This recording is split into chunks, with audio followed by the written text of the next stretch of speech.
High School Slumber Party is brought to you by the Cage Club Podcast Network. For all things Cage Club related, head on over to cageclub.me. That's cageclub.me.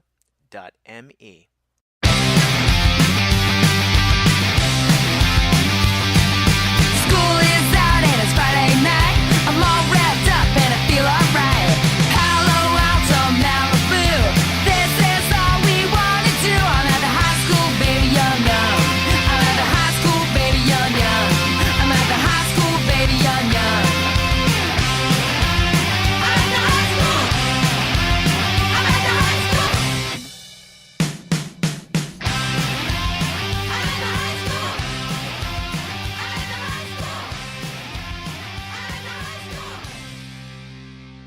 Welcome, Gaijin, electronics hustlers, time-conscious dads. Oh, and an extra special shout-out to the Drift King out there. DK, I'm talking about you. This is High School Slumber Party, the podcast where me and some friends look back at our teenage years through the lens of some iconic high school-centric films. I'm Brian Rodriguez, and the party's not at my house this evening, but in Tokyo. But first, this ain't no 10-second race. This is a very, very special High School Slumber Party. This is something bigger than High School Slumber Party itself. This is part 2 of a special 3-part crossover Cage Club special episode. I don't know, whatever. It's an extravaganza. Today, let's just say you had a lot of homework. This was your assignment, and I would like to see the results. First off, and this is super important, did you watch the Fast and Furious Tokyo Drift?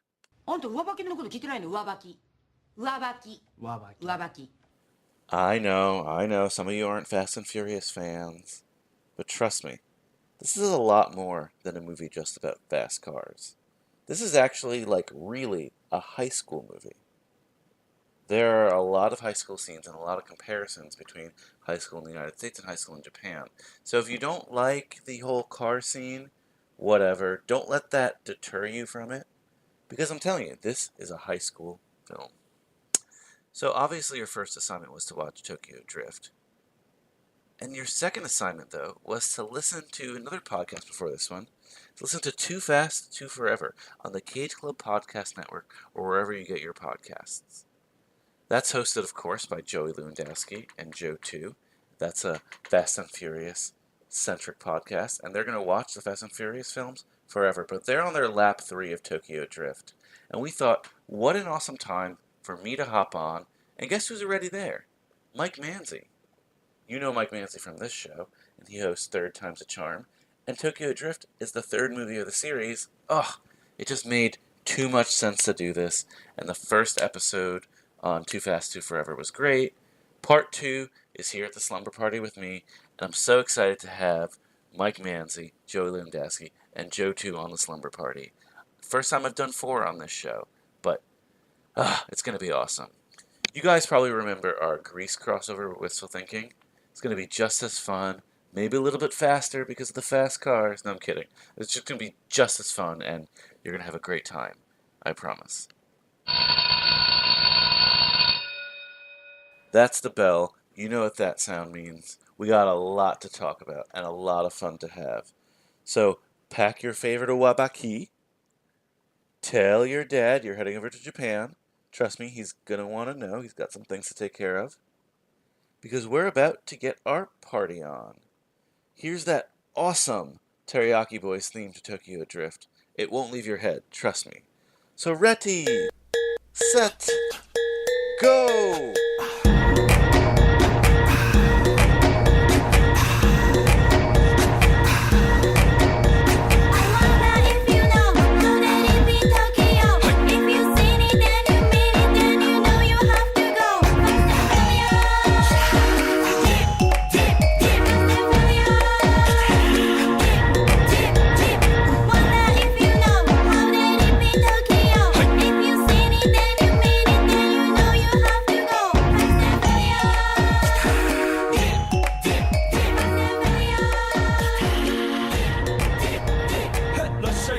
人様喧騒まみれこの街の演奏玉たまま一度ついておいで世界中魅了するほどに豪華なジャパン一番ジャンプアラウンド You got the right Trapper Keeper?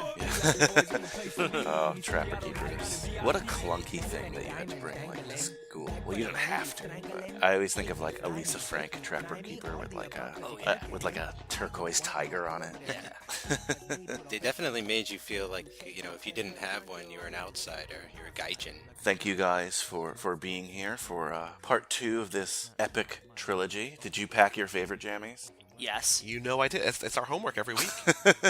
And I assume you told your mother you're sleeping over Brian. Well, my mother is in America, and we are now in Tokyo, so I told my father Uh-huh. Nice. that I'm sleeping over nice. Brian's. And I have my DK sleeping bag, but it's Donkey Kong. It's not Drift King. No, Still. You could pack that, but that's not legal in this game today. My bad. But we'll get there. So, for you guys just popping in, shame on you. You clearly did not do your homework. Look, you can listen to this episode solo, but that would be very, very silly. Listen to Too Fast, Too Forever on the Cage Club Podcast Network, CageClub.me, for episode 1 of our trilogy. This is the meat in the sandwich, you know? And we hungry. Not this film, but it's related, you know?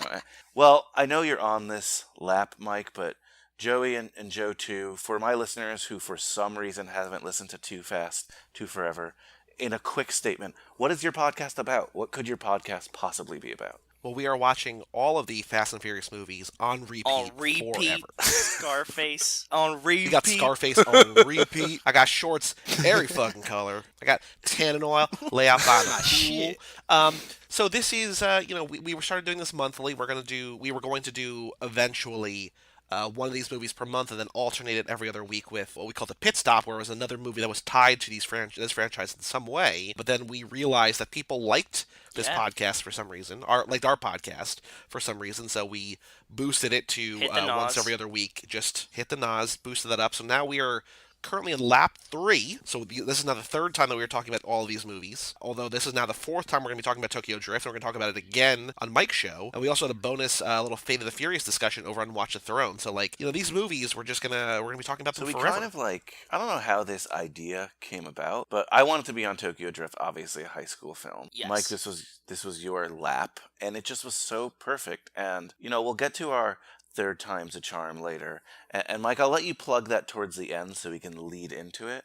Mm-hmm. But I'm just happy to have you guys in the slumber party and continuing to talk about this film. Seeing this film this time in a whole new light, in a high school film light, was a completely different experience for me. Like I said, I can't wait to dive in. All of you have now been on my show, so you should all know how to introduce yourself.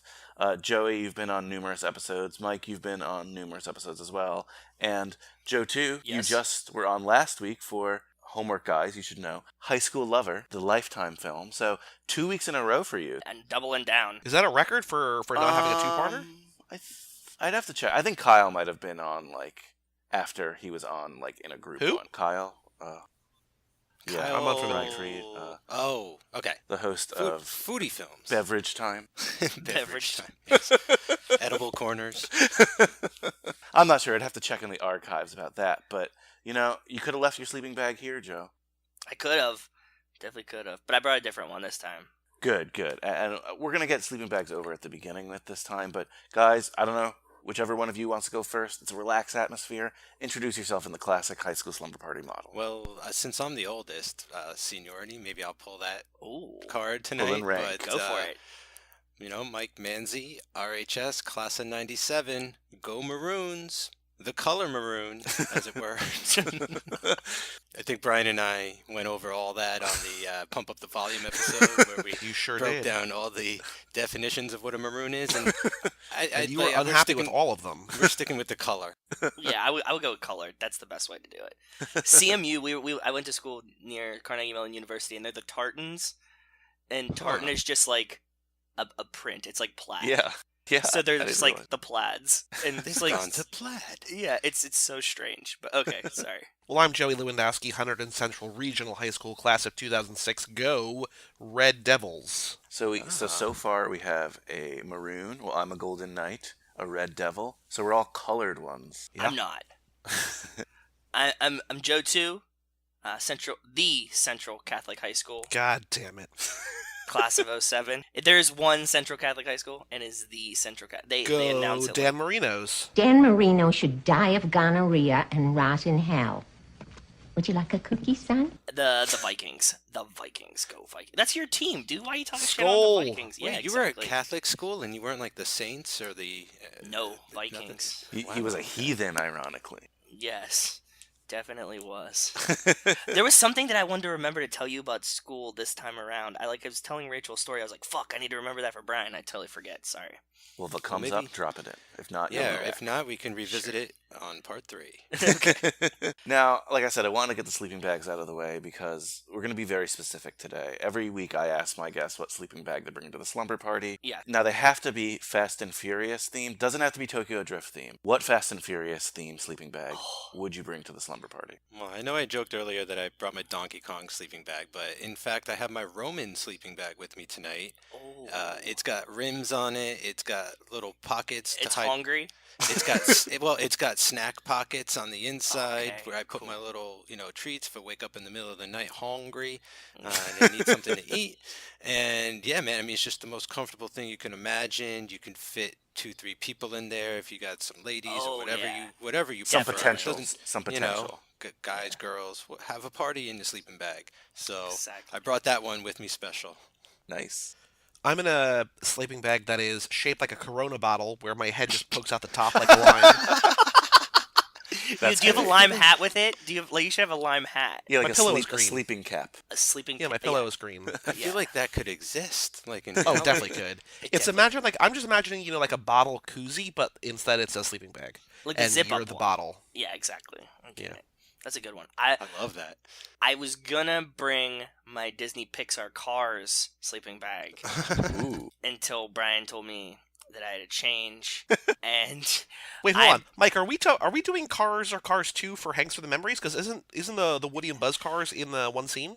I guess we're gonna have to now. We have We're to gonna have change to the mention it schedule. at least. Okay, just realized that. Sorry, Joe. Go ahead. no, you're fine. So, my sleeping bag is a giant vault that has handprint access and is being drugged by 2 police cars. Nice. That's cool too. I like that. Thank you. Yeah. Creative choices, guys. I'm impressed. It wasn't just like Wait, Brian, does anybody ever ask you what sleeping bag you're in? a couple times people have to be clever. What are you rocking tonight though? Ooh, I don't know. That's a good question. I never think of it for myself. Bend over, boy. Yeah, I'm thinking like a Suki sleeping bag. Like I was her gonna pi- give you a her Suki one. pink yeah. car. You know, Yeah, for like sure. with like the design like that. Yeah, custom graphic. Yeah, I think that would be cool. That would be really cool. I agree. Oh, I wish that we had the underlights. You know what I mean? Like we talk about in Running in lights? Too Fast, Too Oh, the Furious. Yeah, Tommy's tubes. just like it's a slightly elevated sleeping bag with just the running lights underneath. That's awesome. That'd be really fun. We just put Brian's sleeping bag above the fort so that his like running lights can light inside it. Yeah. When everyone has to go to bed, I shut them off.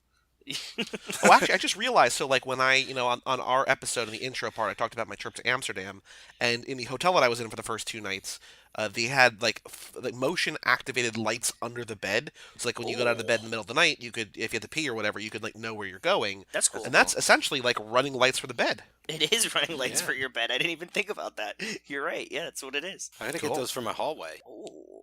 Joey, you should, a la Kyle Reinfried, host of Foodie Films, tell your Amsterdam story. Your next like 10 episodes you host.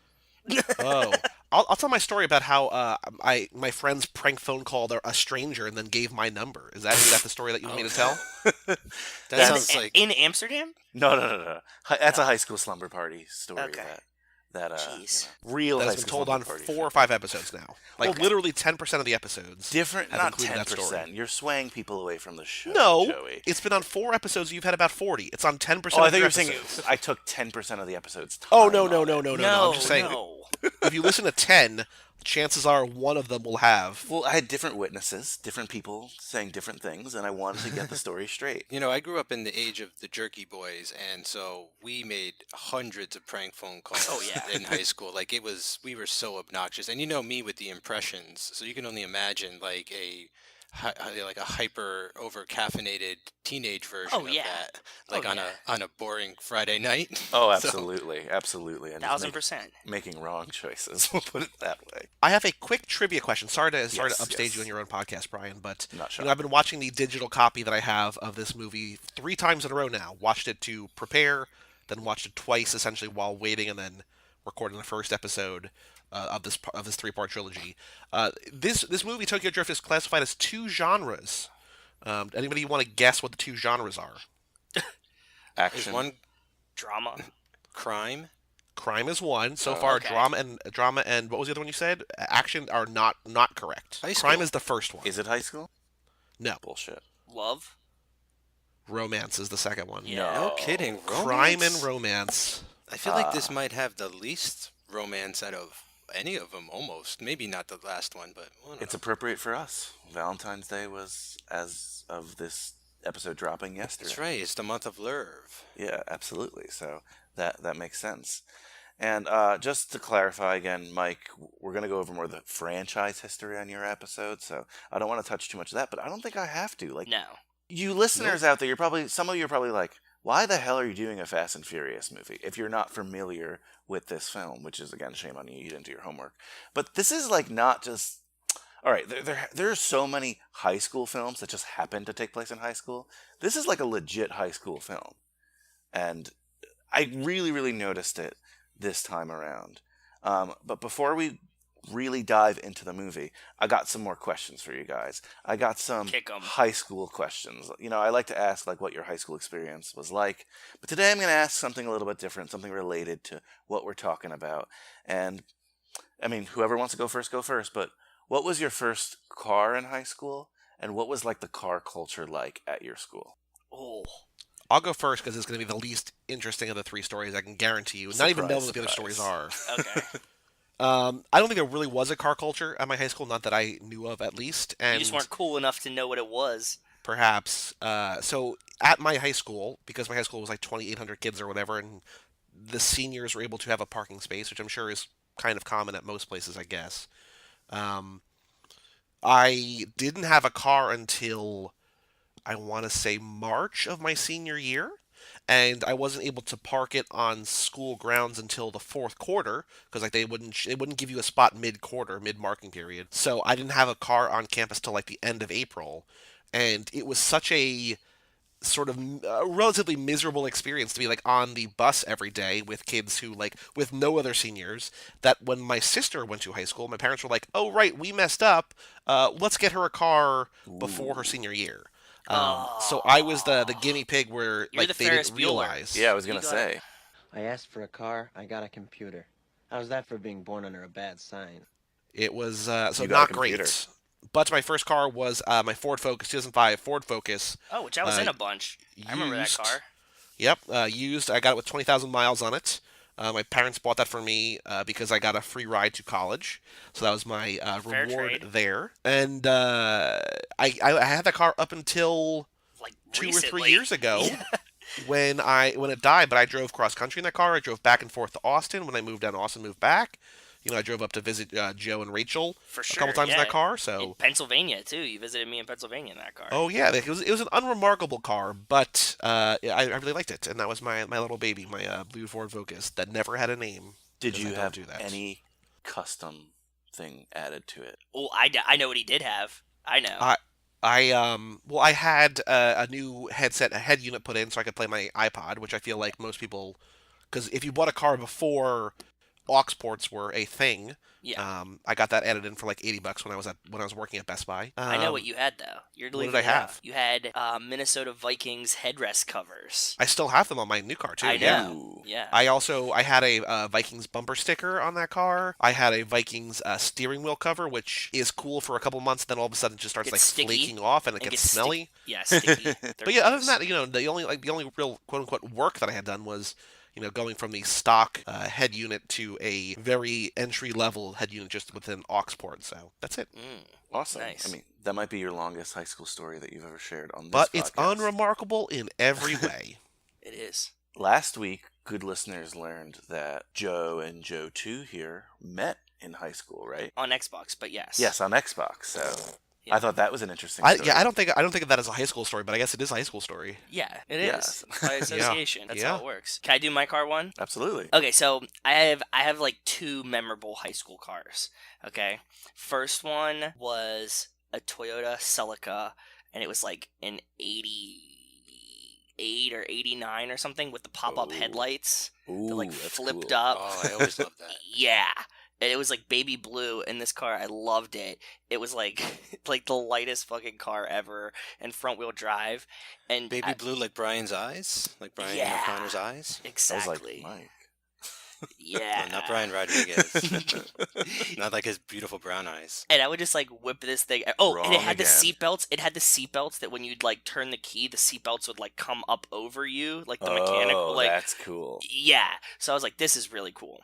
But then I sold it and got an Audi A4, and it was really fucking cool, and it was white, and then I tinted it to like 0.2% light, so it was like pitch black tinted, and it was like on this white Audi. The barely legal tint? It was like, completely illegal tint. Like Oh, this was not legal. Like I got pulled over for this.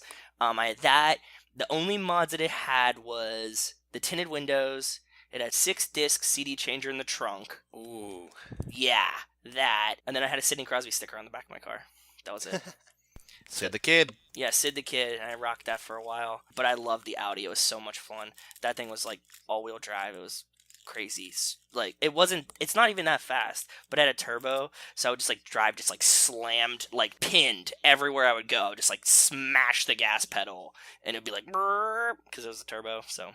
But that was my high school. Oh, and the car culture at my high school was we didn't have a lot of parking, so not everyone got to drive to school. You had to have like a reason that you had to have a car at school. So it was like pretty much like the football team, like anybody on athletics, or like if you were in a club or something that like we met many times after school. So I never had a parking pass. I lived close enough that like I would always like get a ride or walk or whatever. But the car culture was like a lot of kids that just had cars, but then we had like a few like really stupid rich kids for no reason. And like I specifically remember that there was one kid that had a BMW 6 Series, like, in high school. And he one time didn't make the honor roll, so his punishment was his parents took his 6 Series, leased him a 3 Series, and made him drive that to school. That's like the most... Baby. I know. That's like the Can you pinnacle. imagine? I know. He had a $100,000 car in high school, and his parents were like, "Nope, now you get a $30,000 car," and like that was his punishment until he got back on honor roll, and then he got his car back. That and is so ridiculous. I know, and like when you Got soon him as back you on say, honor roll. yeah, as soon as you say car culture, like that's the first thing. Like that, I think that perfectly sums up the like degrees of what happened in my school. So That's awesome, Mike. My turn. Did they have cars when you went to high school, Mike? Were cars invented? Did they have to wind know- it up in the front? What was his name? Mr. Ford. I remember him. He was in my graduating class, and he was talking about this wild idea of like. So did you have thing like with- you had like a Flintstones car? Exactly. We had to do it with the feet. Beat the feet is what we used to say. Time to beat the feet. hitting the pavement. Yeah, and a lot of people drove their unicycles to school. Bikes were big. Walking was large. Horses. Some people brought their horse and carriage every once in a while. There was a few of those, but shoveling that shit out of the way was a pain in the ass. And you only really walked to the schoolhouse once a month when you weren't helping your father on the farm, right? No, but it was uphill both ways. I'll tell you that. It was always freezing cold, and there was about 400 of us in one room. So, the tough life. Was there actually a schoolroom on the Mayflower? All right, let's stop. Oh God. Good. Jamestown, I'm telling you, I mean, it was treacherous those first few years. Anyway, we've been jumping through time and space. What was the real car culture like, and what was your first car back in Maroon Country? Well, like, I wasn't ever really, like, big, huge car guy. Like, I like cars and stuff, but Yeah. my friends were nuts about them. Like, a lot of them had Chevy Super Sports, like Monte Carlos. Oh, yeah. Yeah, and I mentioned on the Fast Times at Ridgemont High episode I think we did on Cinemakers that I dubbed one of my friend's cars the Hellmobile because it looked and sounded like the world was coming to an end every time it came down the street. It was just like it sounded like a storm, which was great. That's what you want. Yeah, it's pretty cool. But my car was like, I think it was like 89. I'm going to drop a photo here. I know it's not the most visual medium or anything, but just for you guys, this was my Pontiac Bonneville. Yeah. That I used to cruise in. I got this from my sister's boyfriend's parents at the time. And it Such was a pimp car. It was like, it was kind of, my friends were like, kind of like, yeah, we like it because it was like the luxury car. Like 4 doors, it was big and wide in the back, and you could fit a lot of people, where it was kind of like a cruise mobile, I guess, whereas theirs weren't so much. For sure. And, I get it. It's kind of, it fit me because it's sort of like I felt like it was for more of like older people at the time, and so like, since I'm perpetually like in my 90s, like it fit perfectly. Yeah. I never made any big deal out of it, but like I loved that car, and it lasted for a really long time. Like, it's crazy though, because my high school was nuts. Like, there were some like mega rich kids, and everybody drove to school. Like, it didn't matter. That's like crazy. what grade you were in, and as long as you had a license, you could drive. And there was like 3 parking lots too. There was there was like a senior lot, which was just always filled with like Mustangs and BMWs and Mercedes, and it was just large, like Pathfinders and all that kind of shit. Then there was like a row where you could park on actual campus, which if you got there early enough and were like lucky enough, you could get like those choice spots. And then on the other side of the field, there was a lot that was like just the town lot that they let the high school use for like overflow and stuff. And so that's where I would park every morning and just like walk across the field. And like up around the back of the school and everything. That's cool though. But all my friends had cars. Like, we didn't all need them. And like, my core, like my 5 dads, and then there was like 2 or 3 of the rest of us. Like, we all had our own car that like kind of matched our personalities too. It was kind of cool like that. Like Power Rangers. Like one of my friends had like a Jeep, and another one had like a Cadillac, and it was just kind of cool. What did Sporty Spice have? I think it was an Explorer.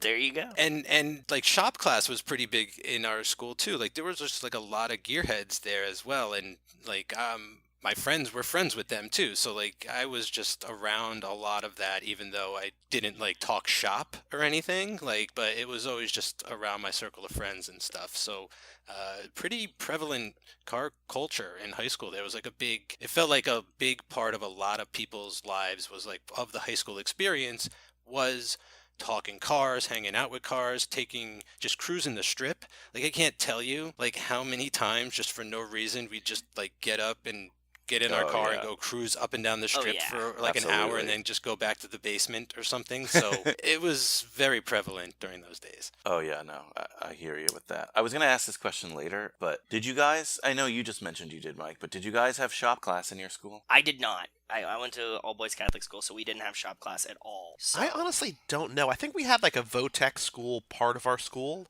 that was like separate, like a separate track. I think it was probably in there, but it was not something that, everybody had to take. So we had it in the 70s, but then I think like the town got too like, I don't know. I feel like my high school really discouraged you from being, for lack of a better word, a blue collar worker, which is like bullshit.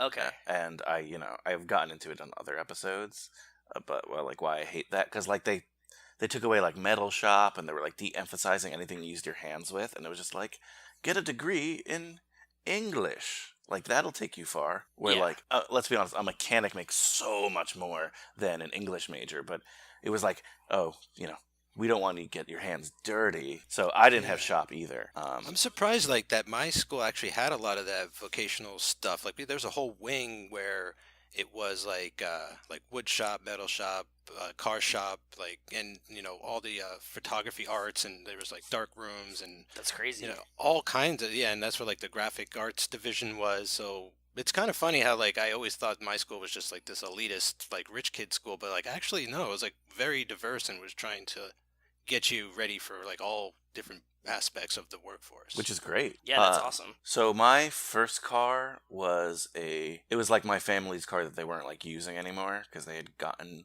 new cars, but it was a red Ford Expedition. Oh, way too big for me. Way too big. Yeah. It was like driving a fire truck. At least that's what it felt like. I'm born in August, so I got my license like later than all my other friends. Yeah. Oh, you were a young August. You weren't an old August. You were a young August. Yes. So Because that could really go either way. I was June. I can relate. Yeah. I'm like way late. Yeah. But like one of my best friends, his house was pretty much on high school property. Like clearly when they built the high school was not on high school property, but they like bought the houses around him, but his father like refused to sell. So his house was completely surrounded by like the high school property.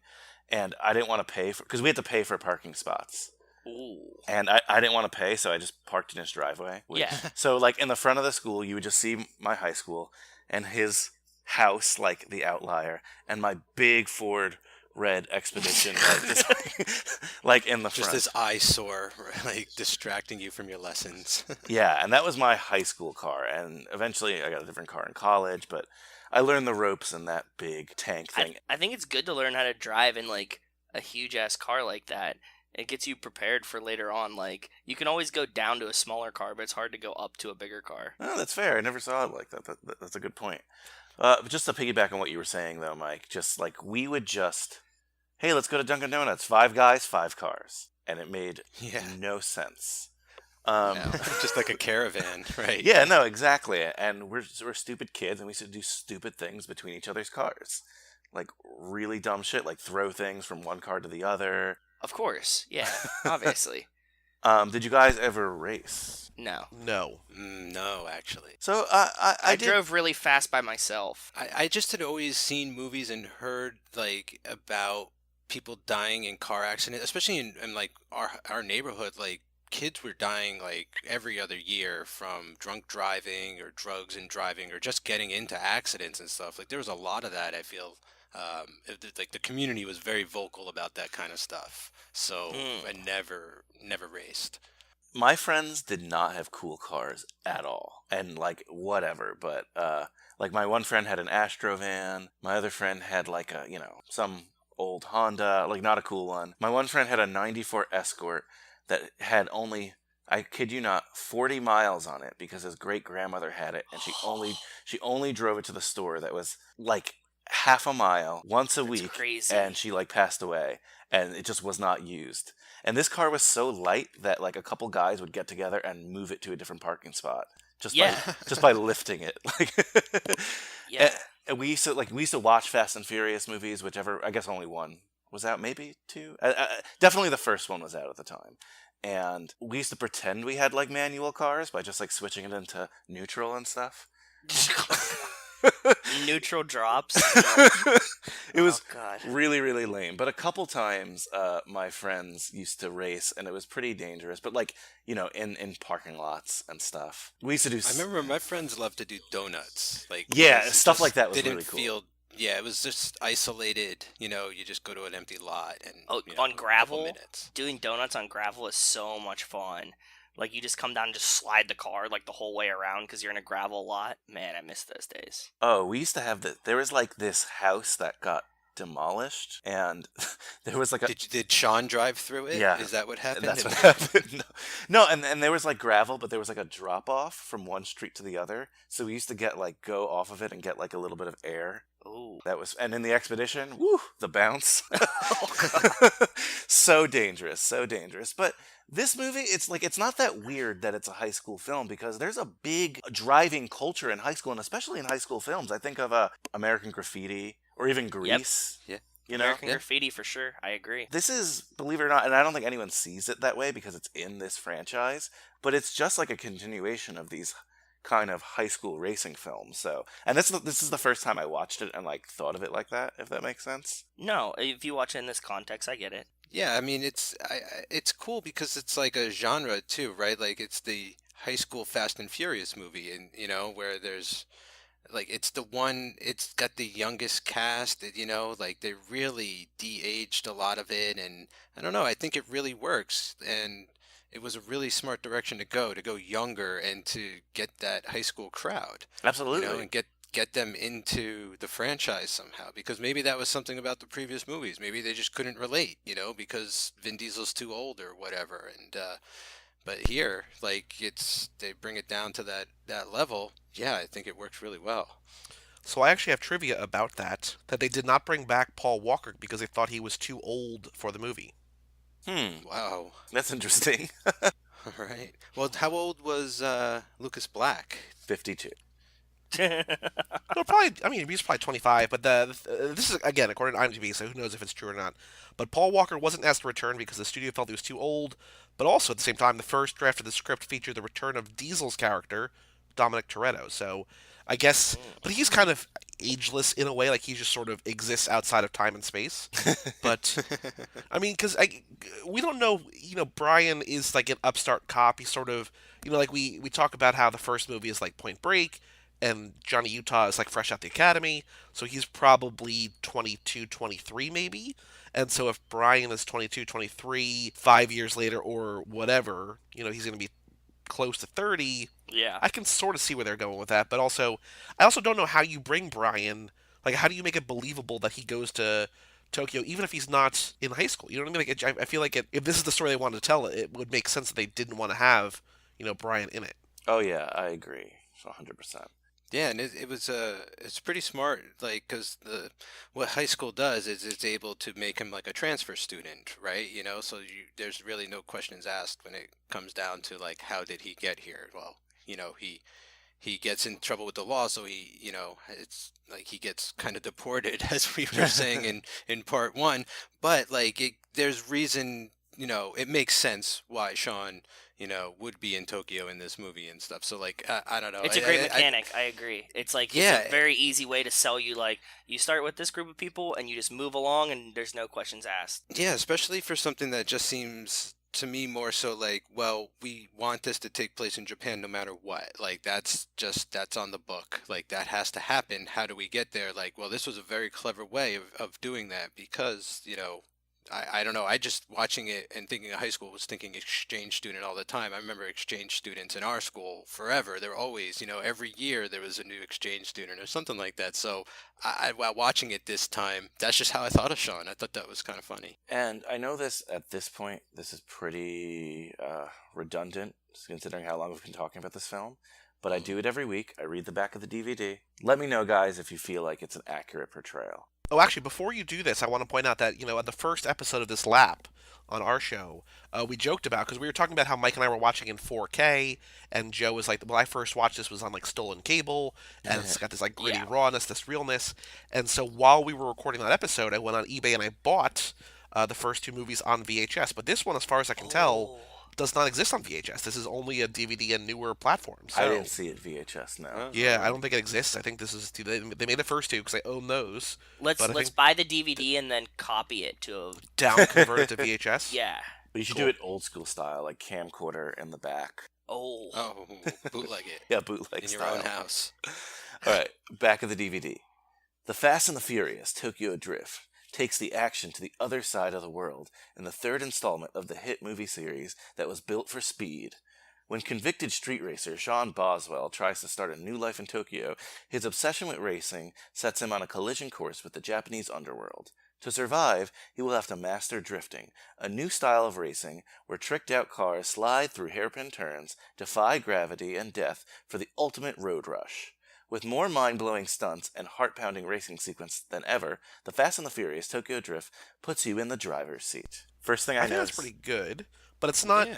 But drifting is not new. It's just new to him. Yes. Yeah. And it's new to, I guess, the franchise. I also feel like it might not be new. It is sort of new in Japan too, right? Like, how old is it? I mean, this movie definitely introduced drifting to me, and I feel like to a lot of people. But had it been around very long in Japan? I think it was. This movie? I think it was. It was definitely introduced to me here, but I think the drifting was around from like early '90s or something. Okay, I mean, like I said earlier, like in the other episode, it made it into Mario Kart, and that was like '93 or something. Exactly.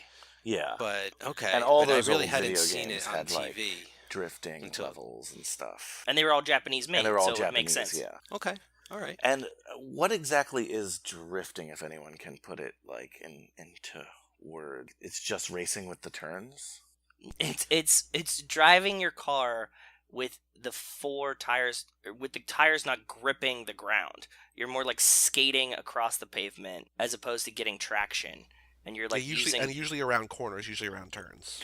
You're using the momentum of your car, and you break the wheels free, so the car kind of glides through the turn as opposed to you like turning with the turn. Yeah, it's like it's almost like hydroplaning without the water. Yes, exactly. Great. Yeah. Which creates some really awesome visuals in this film. So a lot of people think this is a bad film, and I guess critically it was considered at the time. It was only and I always read the Rotten Tomatoes. It was only 36% on Rotten Tomatoes, but 69% by the audience. So, I mean, I guess my question to you guys is, why do you think there's such a critical disconnect? And it's been said about this whole franchise that it's critic-proof. What does that exactly mean? Well, so I think, the important thing is that this movie, and this is something we'll get into more on Mike's episode, the third part of our trilogy, of our trifecta, but this movie, directed by Justin Lin, saved the franchise. Like, it added a new layer of flair and slickness, so that even if critics couldn't follow why we were watching this story, I think fans, for the most part, 69% or whatever, were like, there's still something cool here. And so the next movie, when they bring in the original parts, new model original parts, it has that same level of sheen and gloss and glitz and glamour, but it's the characters that we know and love from the first and the second movie. I think that's perfectly like what you're saying. We'll talk about it when we get to Mike's, but if you watch it in the scope of the 3 movies in the series so far, you lose all of the characters you liked from the first ones. And I can see how critics would be like, oh, there's no Paul Walker anymore, there's no Vin Diesel anymore.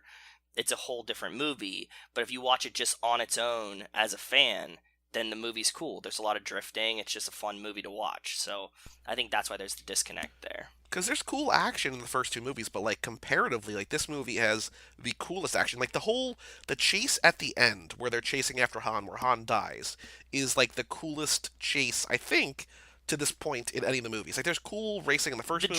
The drift to Shibuya Crossing, yeah, it's like one of the coolest scenes in any Fast and Furious movie. Yeah. I totally agree with you. Like, all the people just part like the sea. It's so cool. Yeah, I agree with you guys. Like, I feel like maybe the critics were like, what's this? Where'd this come from? Where's Vin Diesel? Where's Paul Walker? Like, even where's Tyrese and, whatever. Like, all these people, like, nobody's back, right? So, from that perspective, like, sure, it's a failure in their eyes because it's too different. There's too much, but I think why fans love it and why I really love it is because this movie boils the franchise down back to its essence, where it's not really, to me, so much about characters and plot, but it's about the culture. And by taking it global, by getting out of America, by showing there's other parts of the world that are even crazier about cars, that love it even more, that are advancing the art even further and stuff.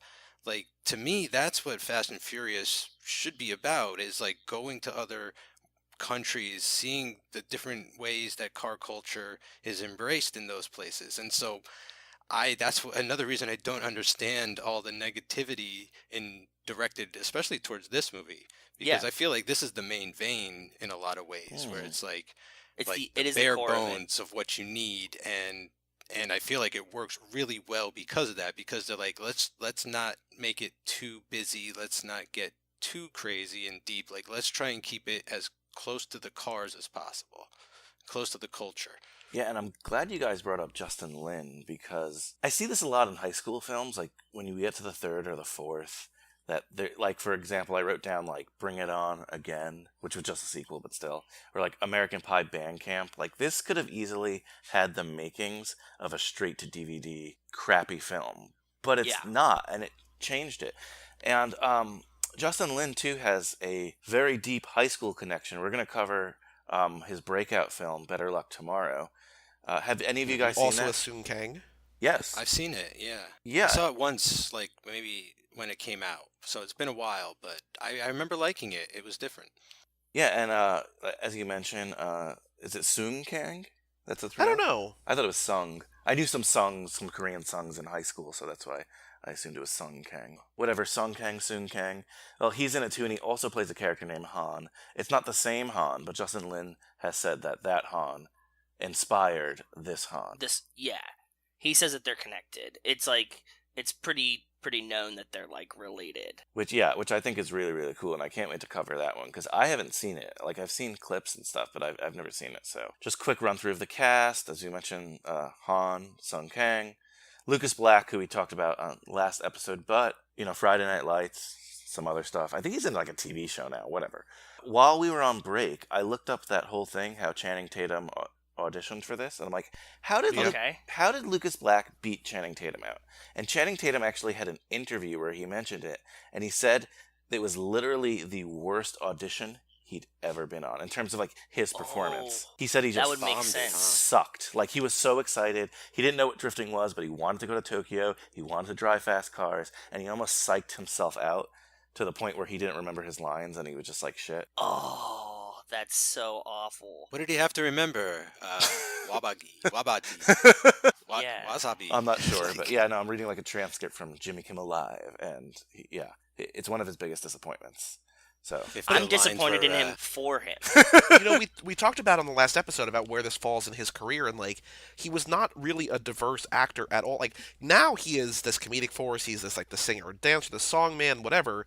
But back then, Joe, I mean, we talked about it in the early Magic Mike's episodes. Like, he is just sort of the beefy guy, the muscle, kind of the bonehead. Yeah, it wasn't. But really he would have until... played. He was playing Lewis Black characters his whole career up until this point. But up to this point, I mean, like, so this movie came out in 2006, right? It was probably he probably auditioned in 2005.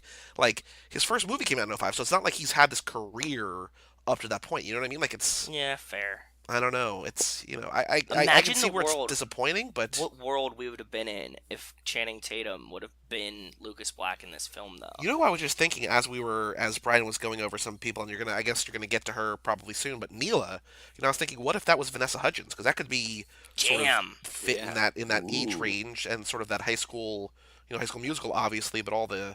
that same sort of... Because it's, again, just like Lucas Black, kind of one and done, although Lucas Black does come back for like a minute later in the series, but... Yeah. Well, something I didn't think of was, and we'll get to him too, but Bow Wow is sort of keeping up with the tradition of rappers turned actors joining the franchise. Oh, yeah. No, absolutely. The last one we had one, and we got one again here. And then in part 5, we got the twins, or the brothers. Rico and Tego, yeah. Yeah. Yeah, we get reggaeton at that point, and then... I don't know. Have we got any new rappers introduced? Has, like, Exhibit come out or something? No, well, I could see Ice Cube joining the franchise at some point. We talked about last episode, right? About all these rappers that almost made it. Wasn't T-Pain, like, the DJ in one of them? T-Pain was the DJ in Furious 7 at that birthday party where Roman is the entertainment. So he's not really... He plays himself. And you get Ludacris, and you have Ludacris, Tyrese, Bow Wow, you have... Ja Rule, the OG. Yeah. So we have a lot of them. Yeah. So as you mentioned, Bow Wow's Twinkie. Some guy, Brian T. is Takashi. And then Natalie Kelly is Neela. Who else? Sunny. We're just going to ignore Morimoto, the best character? No, I didn't get there yet. Are you gonna ignore classic high school Zachary Ty Bryan? Yeah. Oh, I was gonna get to it. That was in America. I'm sorry, we keep jumping Brian. Let me do my second. I'm gonna put Brian on blast here because Brian was just like, and that's about it, and we have her as Neela, and like that's it, and then we're all like, wait a minute, there's so many other characters. No, I didn't mean it like that. I mean like, we're going through it. We're going through it here. I got a list here. Okay, I believe you. Sonny Chiba, he's some dude, right? Hattori Hanzo. So Leonardo Nam is Morimoto. Sean's father, Mike's favorite character, is played by a guy named Brian Goodman. Now, question. Yes. Does he actually have a first name? Lieutenant is his first name. Just Lieutenant. Lieutenant, and then Sean's last name is Boswell. What again? Boswell? It says Lieutenant Boswell. Wow, that's amazing. I love that. That's my favorite character. I guess I'll just mention, let's see, Linda Boyd is Sean's mom, who's credited as Ms. Boswell. So you are so far down the character list here. She's a dish too, right? I'm not on IMDb character list. I make my own notes, Joey. Fine, we'll get to him. Zachary Ty Bryan. Although credited just in this movie as Zachary Bryan. Oh, really?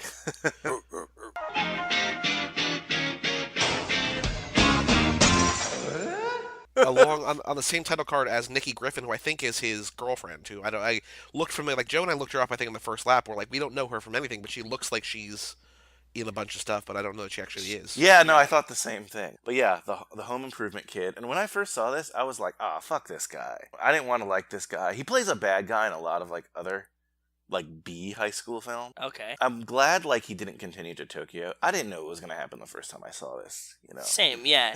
I really hated him too. I agree with you. Like I hated him, and I was like, I can't wait to get rid of this kid. And like he leaves pretty quick, so I was like, okay, fine.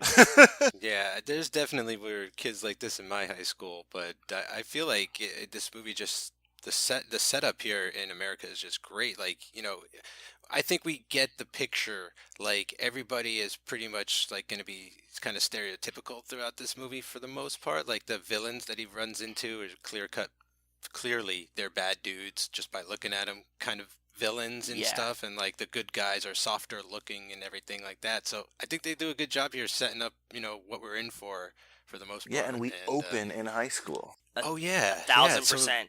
Like he's getting his lunch. He's going through metal detectors. Metal detectors. Did everything. you guys have metal detectors? Not at all. No, we I didn't either. That was no, but I went back to visit my high school when I was in college because I shot something there for one of my student films, and they had like a full-on like security booth and checkpoints and guards. Like it was, yeah, and that was like 90, like 09. That was like 09 when I went back to shoot that stuff. So it was like 10 years ago even, and I was like, oh damn, this place is on lockdown. Yeah.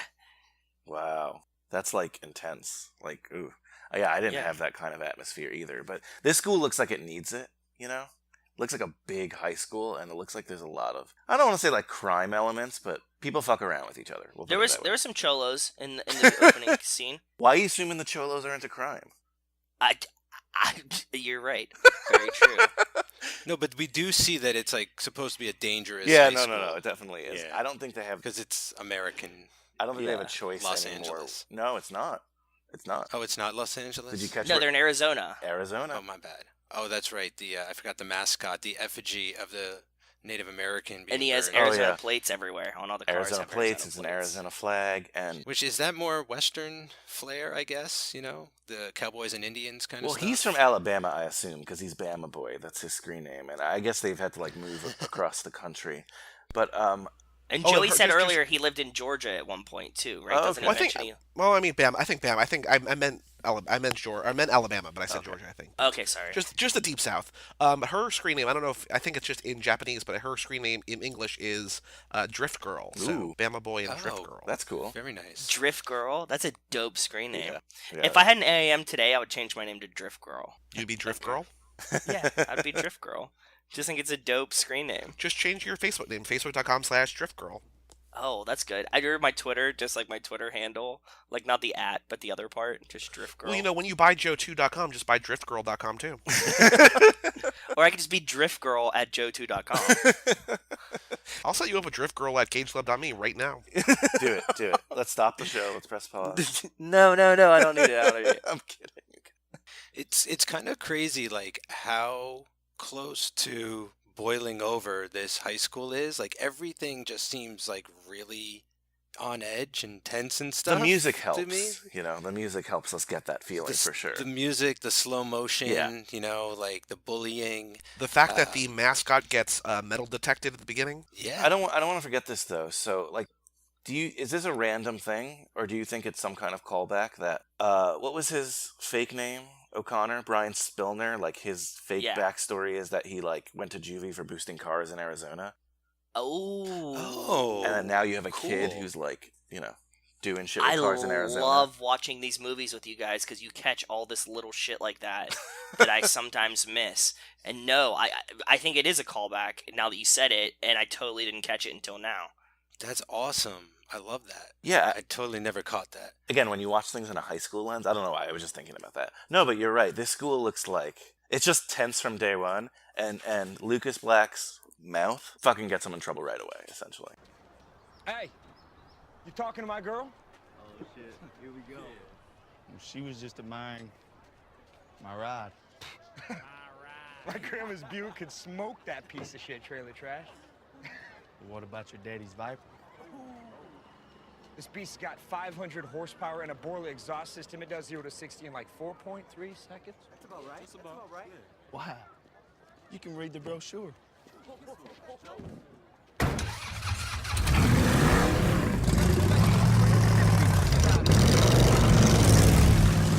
Yeah, he doesn't know when to shut up. I don't know why she was dissing his car though, because I thought it was pretty cool. Well, it's a cool car, but I think they're all about the new. You know what I mean? Like they're all about the very You're in high visibly school. glamorous from the outside. Exactly. Yeah. And he's outsider. Like he's he's a new kid in school, so He's a they just want to pick gaijin. on him even before he gets to Japan.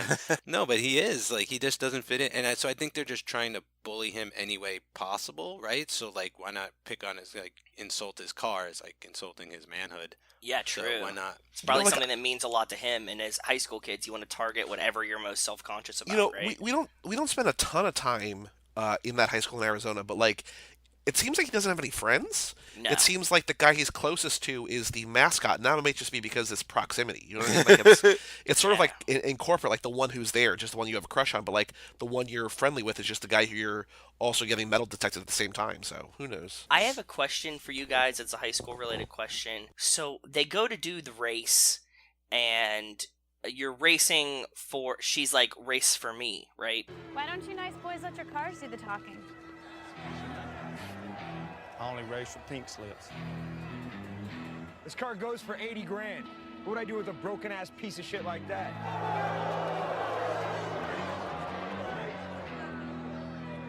How about me?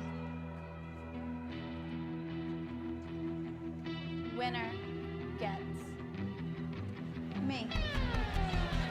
Because like the cars aren't equally worth each other, so you can race for me. I went to an all-boys school. Is this something that ever happened? No. Did you ever see like guys No. like fight over a girl or something? Like, I mean, like, not like fight over a girl like it happened, but like a girl being like, whoever wins this. No, but also, right? What's like, weird? This is a total movie thing. Like, this has never happened in the history of But the I've world. seen it in other movies, which is Yes! great. Like this is a thing from like the '50s drag race movies and stuff. It's a woman objectifying herself. It's terrible. That's what I mean. That's so confusing to me. She's like, you get to win this. And it's like, what? But Like, what's how are even you weirder is if you involved? think about it, like she puts herself when they're racing for pink, she adds herself to like even the scales, but in theory, it's just more that Zachary Bryan is adding. You know what I mean? Like he's already giving his more valuable car and now his girlfriend too. And like also, obviously how Sean loves his car, but like he's gonna win so much more than just I don't know. And like, if my girlfriend was like, yeah, I'm gonna like go like date this guy now if you lose, I'd be like, get the fuck They out. go to prom. Yeah, like you're gone. Like Well, you obviously. yeah, like I'd be like, can we talk about this privately in the corner now? Because Yeah. this is working out. Like, I mean, when they're mid race and he's about to lose, she's like, "I thought you loved me." Like what are you oh doing? my God. I would have stopped the car right there. I'd be like, get out. I don't care if I lose. Actually, I would because the car. But and why does she drive with him? I'd be like, you just put yourself on the line. You're not riding with me right now because I'm just about keeping this car. See, and this is one of the reasons like I love it because it's like it's crazy. It's like an exploitation film almost. Like this is like a modern drive-in film, like this would be so low budget if it was made in the 70s, but like Ron Howard made like one or two movies like Grand Theft Auto and stuff where they're just these crazy car films about kids crashing into each other and stuff. Like this starts to feel to me like a modern like exploitation film. Oh yeah, or something, no, I agree with that. and like it's with this, and it's because of these kinds of turns with of the girl putting herself up as a prize and stuff. Like no, like that's so beyond the realm of what would practically happen. I think they're just doing it to get your mind into a certain position, so where you have to be able to accept very outlandish things down the line if you want to like Makes have sense. a good time here. Yeah. So Yeah, absolutely. Just quickly, I really, really liked this development under construction. It's so suburban. It like reminds me Shangri-La. Yeah, like I had developments like this near me growing up. Like as a nerd, I used to always be like, oh, wouldn't it be cool to play laser tag in here? But having car races in there seems much more fun. Yeah, I always want to go play paintball in there, right? Yeah, that's Seems like better. A paintball arena. Yeah. And then we get our just really quickly, I want to talk about the police station scene. We learn that he's been kicked out of so many schools. Obviously, it's probably an obvious question, but like, is it implied that the mom like does a sexual favor to get him out of? I think she's just flirty. I don't think it's a sexual favor. I think because she's just like he leaves the room and then the detective comes out and he's like holding his pants. No, I think it's like I think she basically said like I'll send him to like don't press charges. I'll send him to live with his father in Tokyo. Like I think it was just like a negotiation. I don't think she like. So why did he? Oh, okay, so okay, I'm happy with that outcome. I was I like, think it's oh, like let no. the adults talk now. Okay, I was afraid it was. I like, definitely think she's flirty with him on like she's trying to like sorry officer, I didn't know how fast I was going, flip my hair to get him out of it. But I don't think she like does anything. Okay, that's comforting because I was like, And also you have to remember that like they've bounced from city to city to city. Like she's dealt with this before. You know what I mean? So like she knows what to say, what to do, whatever Makes to sense. get him to not be to sort of not add to his juvenile record or whatever. yeah, okay. I mean that makes more sense. Yeah, right. Yeah, that's what I was gonna add too before. It's like I feel like she comes in because that's just her personality. Like she's just very sort of well, she's very beautiful, right? And she knows that she can control the room with that, I guess. So like maybe she can just by the way she composes herself, possibly get a better deal for Sean by not having to do anything except, say the words a certain way. You know what I'm getting at? Like Yeah. she just has a way of composing herself that maybe she could sweet talk a deal better or something. And I think that's what happens, right? Instead of going to juvie, she convinces him, like, send him to Japan. Gotcha. live with the dad. I had a question at this part too. Why would the cop, who is a minority, he looks like he's, they're in Arizona. I'm Yeah. assuming he's Hispanic. He definitely looks Latin, yeah. He definitely looks Latin. Why would he be so he says to Sean, like, I love kids like you because the charges stick.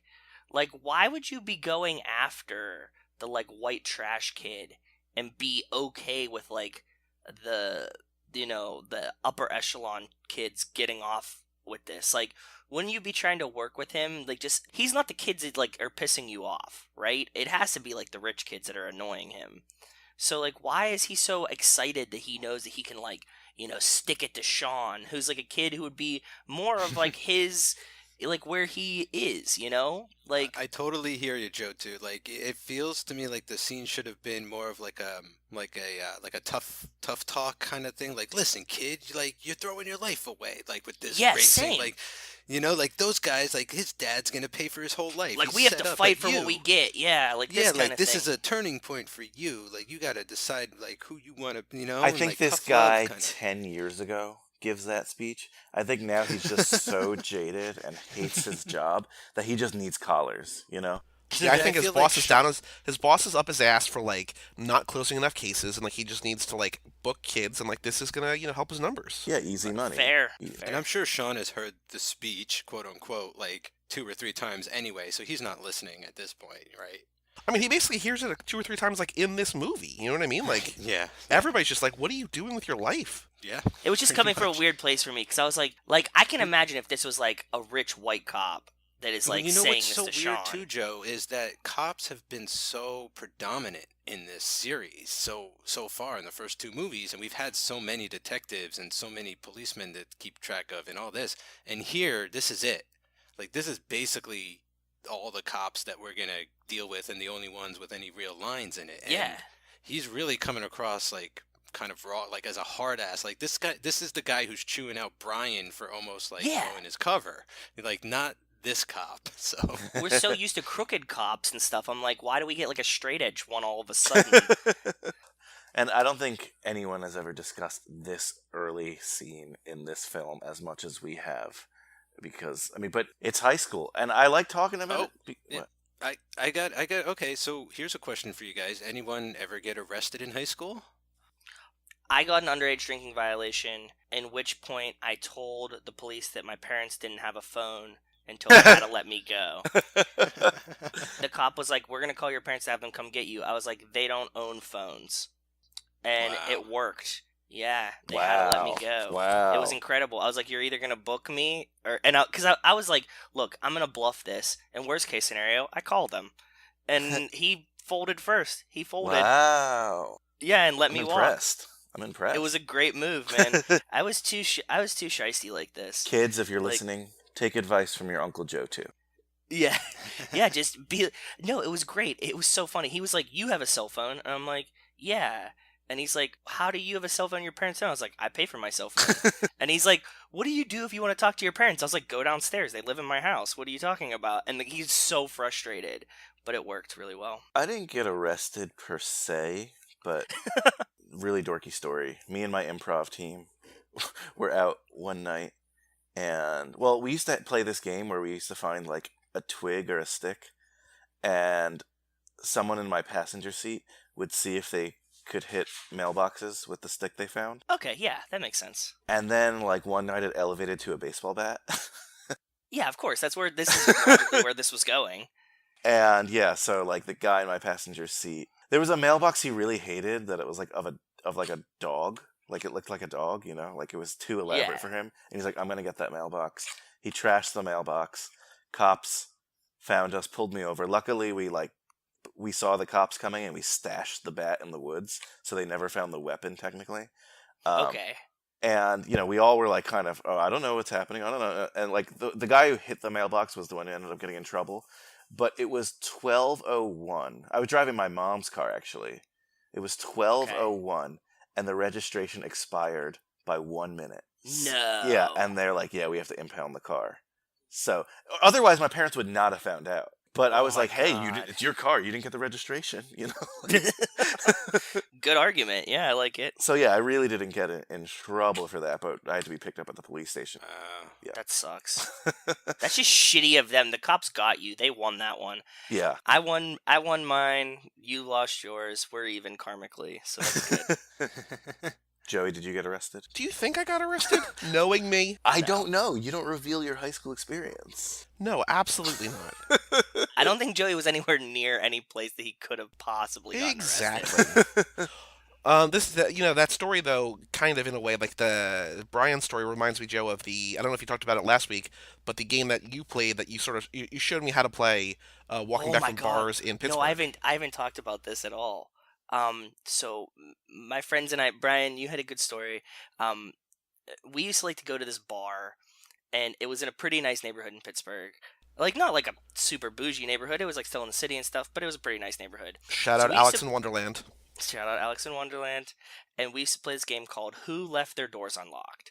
Oh my god. So, because my friend Amelia would live, not too far from the bar, we would usually park at his house and then just walk to the bar. It was like, 3 blocks or something, not far. But on the way home in this neighborhood, nobody locked their car doors. So we would just pull every handle until we found one that opened, and then we would get in the car, we'd take pictures, and possibly leave them something. We would never steal anything from the cars. We would just get in the car, take pictures, and then possibly leave them something. And so we would come back. We'd be carrying half a pizza, and then we would just find a car door that was open, leave them half a pizza in the car. And we're always I wonder what would happen when these people come wake up in the morning and just have half a pizza. Oh, and then we'd lock all the doors and just go back and you know what I mean? We'd be you shouldn't have left your doors unlocked. So then they would get to their car would be locked with a pizza in it. That's really funny. It's not quite mailbox baseball. Except the night that I was playing, that Joe had told me the story. Joe, this was one of the 2 or 3 stories that he would tell me a lot. When you come visit, we have to play this game or whatever. I was like, cool, I don't really understand. It was the same thing when you would always tell me about Mafia, and you were like, Mafia's the coolest game, and I'm like, it doesn't sound like the coolest game. And then you play it, you're like, okay, cool. But no, because you hit a handle that opens and you just lose your shit. Because nobody's expecting any door to be unlocked. So as you keep going, the first time you hit one and the car just opens, you're just like, fuck, holy shit. So the only time I ever played with Joe, we were walking back from the bar from Shady Grove, and we're walking back and pulling all these handles, and nothing opens. And then, I don't remember if it was you, me, or Emilio, pull the handle, and there's someone sitting in their car at 1:30 in the morning. Oh my we were God. just drunk. In the we black. Were just drunk, stoked Oh my God. And to play we the were game. And run, they're like, and we we saw all you try just- to open the car, and we can't explain that we're not stealing anything.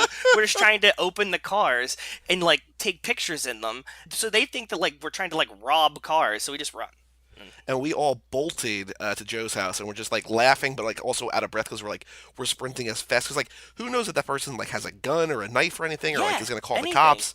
And it was just it was so innocuous, but it was also oh, the one time It looks horrible. If we tried to explain to the cops, no, we just open car doors just to see if they're unlocked and then lock them for them. Nobody's gonna believe that, but that's what we were actually doing. Oh my That god, is hilarious. Yeah.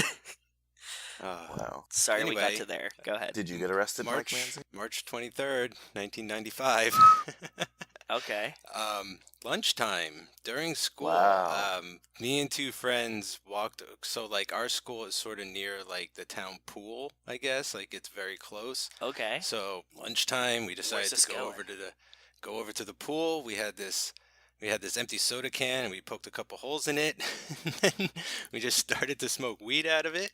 And as soon as my buddy took the first pull, bam, there were like 5 cops surrounding us. Oh God. They had like followed us, like spotted us, like leave campus, and were like, all right, they're up to something, and just busted us like immediately. So we all got handcuffed. We all got taken down to the station. This real dick cop that everyone in town hated was like taunting us the whole way, like, like you kids are going down, like we're calling your parents, you're having a, like just you can For have smoking the worst weed. day of your life. For Yeah, it's and so we were kind of stupid. looking at each other left and right, just kind of smirking, Yeah. like like big deal. Because you were high on the drugs. Because we were kind of high, half high, but yeah, and we were gonna miss the rest of the day of school. That was kind of cool. Yeah. No, but once we got like to the actual police station, I gotta admit, like I got like pretty scared. I was started like kind of wondering like what's actually gonna happen. Yeah, you get shook, I'm sure. And this was actually, Joe, too, this was before cell phones. So they had to get a hold of our parents, and one by one, like each of our parents like came down. So I remember my one friend's mom came and she just looked horrified. And then my other friend's mom was like, just keep him there. She didn't want him to come home. Man. She was like super religious. But the cop like ended up driving him to his house and explaining what happened and everything. Oh, But she was man. like, you had to bring him home. And then my brother showed up, and the officer who called him was like, yeah, your brother's coming and he's got a bat. And I was like, what? I was like, what does that mean? He's like, yeah, he's real pissed at you. I was like, what? A baseball bat? And the officer like knew my parents and stuff and everything. He's like, I know your dad and mom, and like they're gonna be real disappointed. Like they really laid on. I hate when they do that. And I had peroxide blonde my hair at that point, so they were like making fun of my hair and shit. I was like, yeah, what this is like bullying and demeaning, and but whatever. I was like, gotta take it. And so for that, we got community service. But what we ended up doing was we painted the tunnel under the train station one Saturday, and then for a Wow, week it's like we real helped the prisoner park. shit. Yeah, with like other kids who had gotten busted and stuff that we ended up knowing. So that was kind of fun. And then the three of us, me and my two friends who we got busted, we ended up doing a week at the Parks Department, putting up the fence for the 4th of July around town. And, Oh, that's not helping bad. out and doing that kind of stuff. So that was our punishment for the Do crime. you guys smoke weed every day after you put the fence up? No, actually, no. I kind of took a break for a while. I was more just man. like scared of. Yeah, like, Mike doesn't 'cause smoke weed. Who are you talking about? No, but I wish you would have just showed up to like put up the fence just ripped, you know, There like was- so like funny enough, someone at the Parks Department knew my brother from high school, and he had found out like how we got busted and everything. And so one day at lunch, he came out. He's like, "Hey guys, what's up?" He's like, "You want to hang out?" And he threw a soda can with like a bunch of holes poked in it at us. He's Well like, "This is what you guys used, right?" We're like, "Yeah." pretty much, yeah. That's cool though. That actually reminds me, Mike, I almost got arrested at your high school. What? But it was Really? my freshman year of college, and I'll make it a quick story. I was on the track team in high school, and we knew kids from all the other like track teams, and a couple guys we knew from like the Ridgewood team and like the Paramus team were like, "Hey, we're having a party at the track at Ridgewood High School. You should come." And I didn't want to go, but some of my friends wanted to go, and we were just gonna come through. And I remember it was like a couple of these track kids on like, like the pad for like the high jump. Yeah. Like, yeah. And it's just they had a fucking keg on the high jump pad. And I'm like, whoa. It's like Dazed and Confused. I'm like, this is like legit stuff. And Mike, so only you'll relate to this, but you know how in your field, like there's kind of the high school is like a little bit elevated from the track. Yeah, it's on like a hill, Yeah. sort of. So I remember my one friend drank, and I'm like, something told me don't drink. And I really didn't drink that much at the time anyway. But he drank, I didn't, and I just see like all these lights from afar. And it must have been like 8 police cars surround us. And this one like Kenyan kid who was like on the track team and like adopted in some family over there, grabbed the keg and just ran with it. So there was Genius. nothing there by the time the cops got there, but Genius. it was amazing. But I didn't go down to the police station because they were like smelling all our breath, and he was like, "Oh, you definitely didn't drink," making fun of my breath or whatever. It was either me or my friend who said that too. Yeah, it was either me or my friend. He's like, who "You're said that too." definitely a loser over here. But you can go. My friend got called down. Got down to the police station, and I think his parents had to pick him up. So lame. Yeah, we were all town bad doesn't kids. play. Okay, Yeah, now my next question is: did anyone's parents send them to Japan afterwards? No. Okay, so I wasn't sent after, but I did go to Japan the summer before high school. Oh, really? Oh. Yeah, I actually did. Yeah, so like in middle school, especially 7th and 8th grade, me, my good friend Aldo, and we were really good friends with this kid Hiroshi. Okay. Like the three of us would always go to the arcade on the weekends or each other's house and play Nintendo and stuff. And Hiroshi always had like the Japanese games because his dad was a Japanese businessman who would fly back and forth like every couple months and bring all these games really early and stuff. And That's cool. Yeah. it's fucking awesome.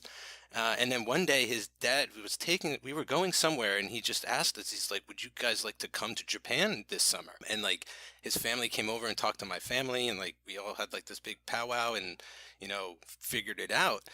So that August of 90, was it 94? Yeah, I think it was 94.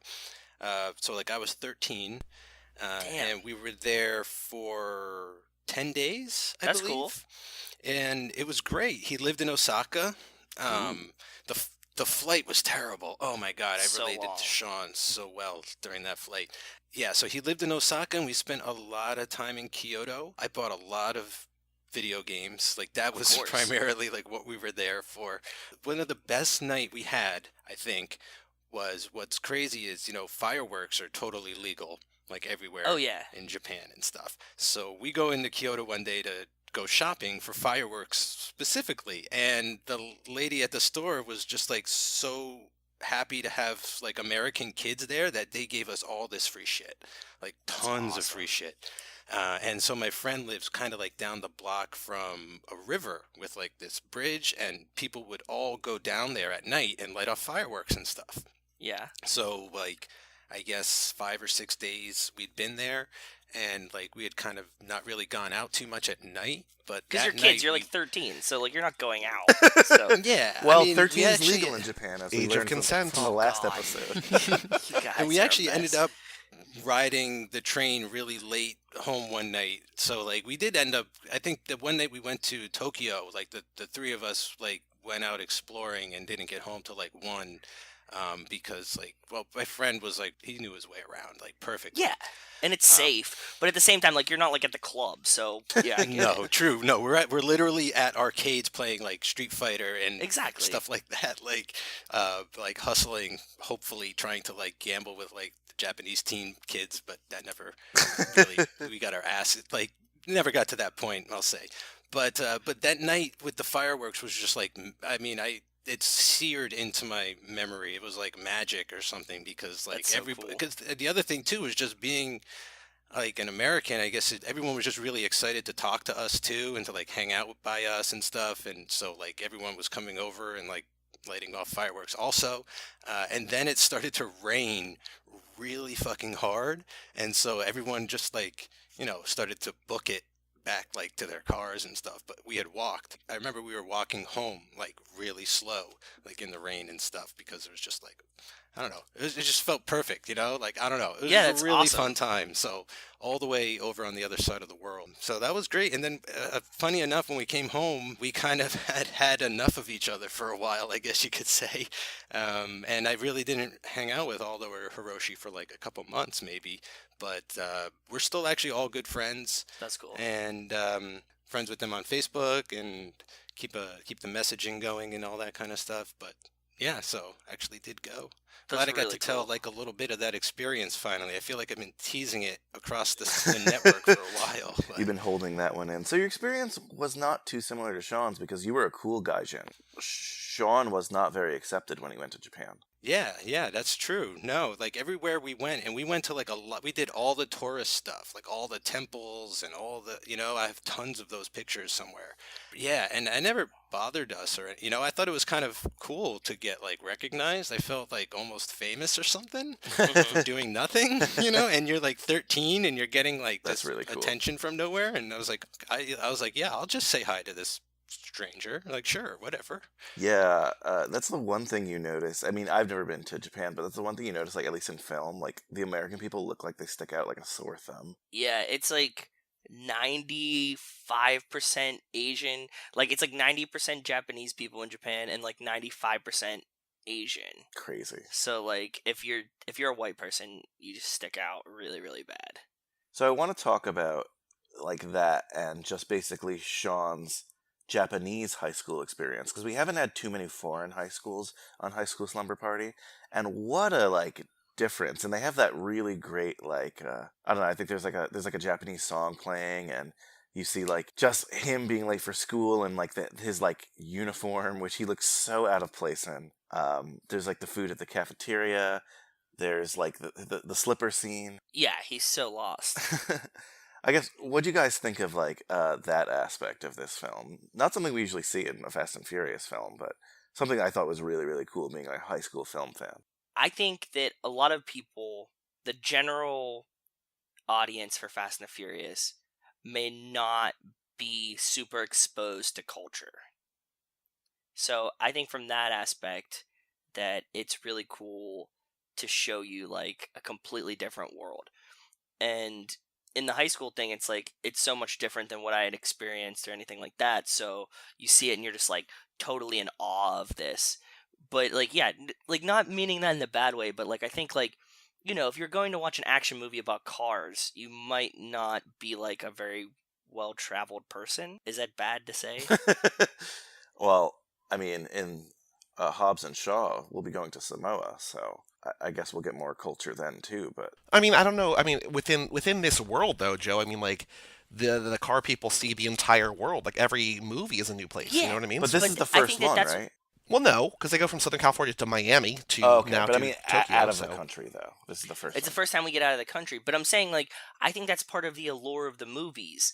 It's like these movies aren't made for rich people that have fast cars. These movies are made for people that want to watch rich people that are beautiful driving. But I also cars. don't think, like, I mean, I don't know if what you're saying is true or not. I think it's on some level of generalization, but I also think that just most people haven't seen the world. You know what I mean? Like, yeah, that's fair. So that it's, whether you're watching these movies or any other movies, or like no matter what your hobby is, especially if you're like, these movies are all kind of targeted right toward Brian's demographic, right? Like high school. And like when you're 15, 16, 17, unless you have a friend who's like from Japan, like Mike was lucky enough to, you probably haven't seen much of the world. You know what I mean? So yeah, sure. It's escapism in a way that, just because of your age, not necessarily because of your hobby. I agree.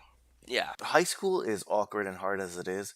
Being the new kid in high school is awkward and hard as it is. In a place that you don't speak the language? Yeah, and being the new kid in Japan, and that's not an easy language. We know that, like, oh my god, I felt so much anxiety. I don't know how you do this. I've heard of kids, like, I remember we had one of our friends that came from Italy and, like, joined our grade school and didn't speak English when she got there. And I'm just like, how do you function like as a child that you like just don't understand school? Like how does anything get done? It blows my mind. I have major questions about whether or not he knows Japanese. Like I just have a feeling he knows some Japanese at least. Otherwise he just doesn't give a fuck. Like he's got so much confidence, like nothing can faze him. Like he'll walk into a school where he doesn't know the language and just be like, "What's up? I'm new here. Where do I sit?" I think that this was more of a school that was catering to like English speaking kids. You have these kind of like international schools. I think he was going to one of these, but even still they were teaching in Japanese. Like you're not understanding dick in this classroom if she's like writing in Japanese. Because it's not like his messaging thing is in Japanese and Neela's is, like she's lived there forever. Like that makes, they're not catering to her, but in like Bow Wow, like we never really, I feel like he's in the same position as Sean. It's like they can understand it even if they don't speak it entirely. I don't know. Like, so my mom's Norwegian, my aunt doesn't speak it, but she understands it. Yeah. So that's, I was like, well, how did she never learn to talk it, but she can know what everyone else is saying? Yeah, but maybe that's what's why would Sean? Maybe that's what's going on here. Sean's not Japanese. How would he know? Yeah, Sean Japanese? didn't live there. Yeah. And it's not even like he spent time with his dad to No. where like he might know it. I don't think he knows any. I think he knows from what you know from being absorbed. Like in it. Like he learned slippers that day. Like if you Yeah. don't know the word for slippers, you're coming in cold. 清水どこ見てるあら誰あんた Wrong train. え I'm new here. ああ転校生ボズウェル君 Boswell, yes, man. はいよろしくあらあんた上履きのこと聞いてないの上履き Wabaki. 一応挨拶じゃないわ上履きよ日本は土足禁止なの上履きをちゃんと履かなきゃいけないの上履きをねみんな履いてるでしょ上履きね上履きよ上履き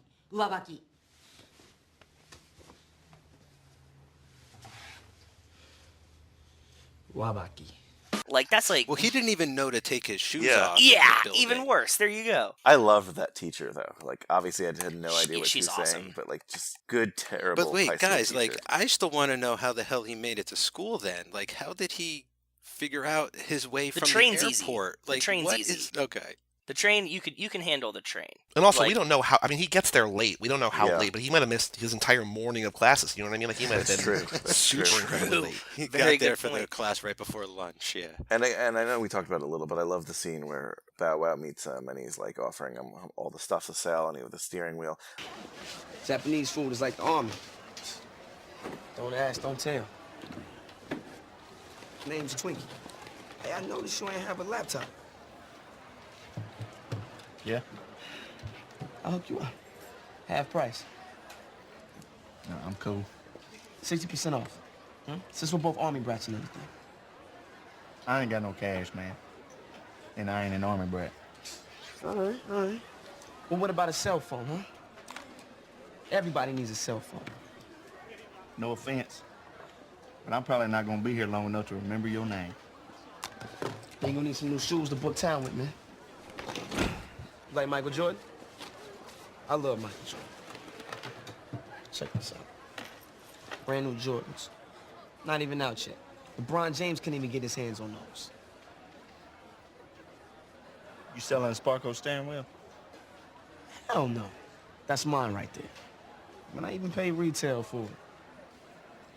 What you drive? On my ride? Yeah. Yeah, my ride's one of a kind. Show me. Thought you weren't sticking around. Like the food, hashtag foodie films, but the food that's like laid out there. I mean, I thought it looked good, but it's so It is. different Did you than know like this? my cafeteria, you know? Like the Japanese like school systems are like really really good about their lunches, and like a lot of times they'll have like one grade of kids like prepare the lunches for everyone that day. Oh, really? And they use like all like real fresh food. Yeah, it's like this really. There was like a whole bunch of like little videos on it, and they like teaching, like they do home ec, but their home ec is like preparing lunches for the school. So Wow, they that's have like cool. everyone from like the little kids, like you'll be doing something very minuscule as like small children, and then like the older kids kind of like roll it together or whatever. But yeah, like the food is supposedly really really good at the Japanese lunches. So It's a lot different than like the American lunch lady. Yeah, I mean, Yeah. I'd say.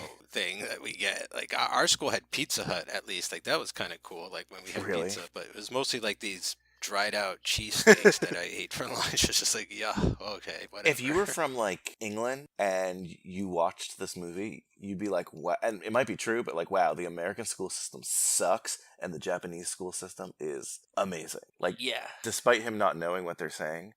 Okay, so DK is not a high school student. I think we made that clear, right? yeah, he's not. But He's too old but for the high blonde friend is Mm-hmm. Yes. because we see a fight later with Twinkie and him. Twinkie.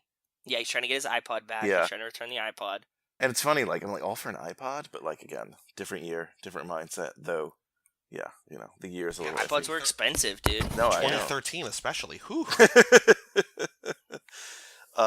Couple other school notes. Obviously, Neela goes to school as well. We mentioned this in the previous episode, but wasn't sure why she still has an Australian accent, despite I think being born and raised in Japan. I guess her mom must have had one, and she stuck with it, and that's how she knew English. As I think about it more, but it's still weird. But her mom died at 10. Kids lose their accents pretty quick, especially around these pivotal ages. Yeah. Also, I kind of noticed her accent. Not until she said she's Australian, then I really heard her accent. I almost wondered if that was kind of written in there because it was coming through a lot, and she wasn't really supposed to have an accent or something like that. Because that was something I only caught this time, was that she was Australian, and I'd seen this movie 6 times or something. I've seen it. No, a lot. I think it had to have been there because she has to also play outsider. So I think it was there because she plays the outsider that was accepted. She was so Sean. maybe she's proud of it, right? She kept it to not conform, maybe, right? Being made fun of and everything. So shout out to our Cage Club Australian fan base. Much love. Yeah, true. What's up, Shawnee? What was I gonna say? Okay, I just have some questions. I guess. Go ahead. We know Bow Wow has that Hulk mobile. What kind of car is that? Oh, it's some Japanese thing. I don't even know. It's something. Wait, I wrote it down. It's a VW Touran. Oh, it's a Volkswagen. Yeah.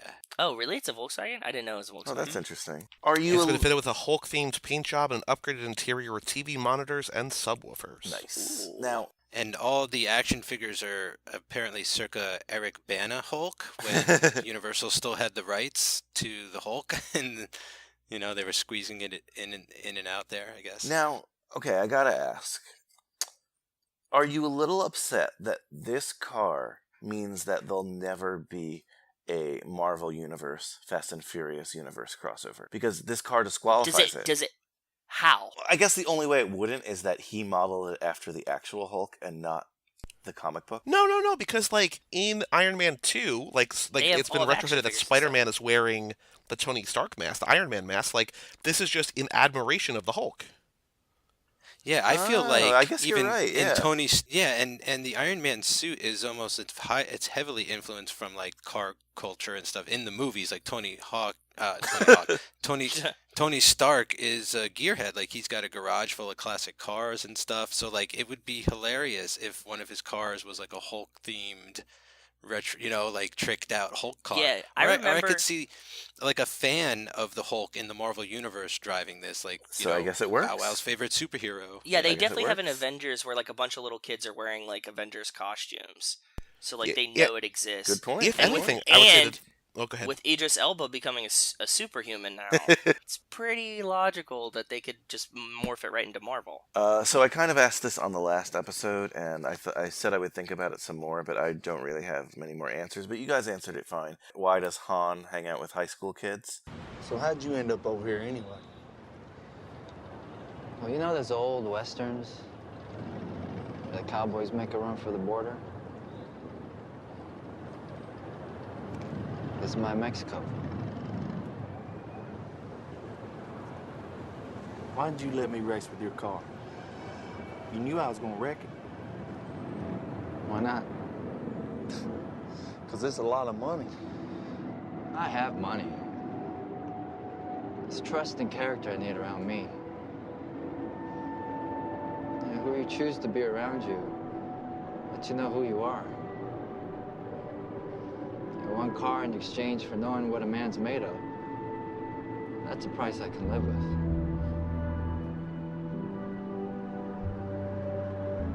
Look at all those people down there. They follow the rules for what? They're letting fear lead them. What happens if they don't? Life's simple. You make choices and you don't look back. Well, okay. Just to set it up, we know Han kind of sees him when they're at that cool garage zone thing, which is, by the way, awesome that they have a garage just for racing. And he lets him use his car so he can race DK. He sucks and ruins Han's car. We find out Han has 30 cars, so it doesn't matter. I mean, not that it doesn't matter, but you know what I mean. But he uses this as a way to essentially extort a high school student and use him as an errand boy to even get his payment from a sumo wrestler and all this kind of stuff. He shows up at high school to pick him up. I don't care what you guys say. It's kind of weird. No, it's really weird. I agree with it. Even if you're like 22 and you're like driving around like picking up random high school kids that are now like in your gang, it's pretty weird. It's definitely a step down for Han in our like chronology, but we can talk about that on Third Time's a Charm. But I definitely think like, dude, get some lackeys who are your age. Yeah. Well, the only thing I can think of is, I hang out with you guys, and True. I'm much older than you. True. So I'm kind of the Han of the crew in a lot of ways. And There's an that, age difference. Like 22 and 17 is way different than like 40 and 32. I would say, I would say even going from high school to college, like college is like everybody's an adult now. You know what I mean? Like everybody's on their own. Yeah. High school, it's like it's kind of weird. Like even and I think we've talked about for whatever reason on one of our podcasts, Joe, about like senior guys dating freshman girls. Even that's just like why? What do you like? And they're both in the same bracket. You know what I mean? Like that's in theory okay, but also still sounds and seems really icky. Like. I feel like high school, once you're out of high school, it's fine. Yeah, there's just major, like, developmental gaps between, like, 18 and, like, 14. There really is. Like, it's just, like, I think back on it, and I'm like, holy shit. Like, you're just, like, two completely different people, and then, like, 18 to 22 is, like, oh, shit. But, like, the difference between 25 and 30 is nothing to me. It's definitely weirder, knowing what we know down the line with Han, like knowing how well traveled and he's loved and lost and lived a life and everything. Like it's definitely weirder knowing that. But to be honest, I don't feel like, because we don't know, the culture's so different. Like we don't know, 13 is legal. Exactly. Like that's what I'm saying. Like it could be so different. Like it just could be as simple as either this kid owes me, so now I'm gonna it's sort of like a baby driver situation until he's paid me off. Like he's use him. That's fair. Yeah, or it could just be like he's looking for hanging out with good people who share a common interest. Like this kid's into street racing, I'm into street racing, he's clearly not a dick, or like I don't know, like they're both kind of outsiders together too. That too, like there seems to be some kind of unspoken bond between them being displaced or something like that. So maybe he sees a little bit of himself in Sean and is trying to be like a mentor of some kind. Okay, fair. I feel like there's ways that it works, but only if it's like the first time, like only if it's just this movie. But once you go beyond and travel back and we loop around again, it definitely starts to feel very weird. You brought up a good point too. Like Japan has a long history and culture of like mentorship.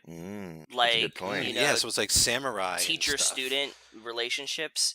So yes, so now that you say it like that, then I can definitely see like they're very accepting of like, you have an older role model that's like kind of guiding you through stuff. It makes a lot more sense in that way.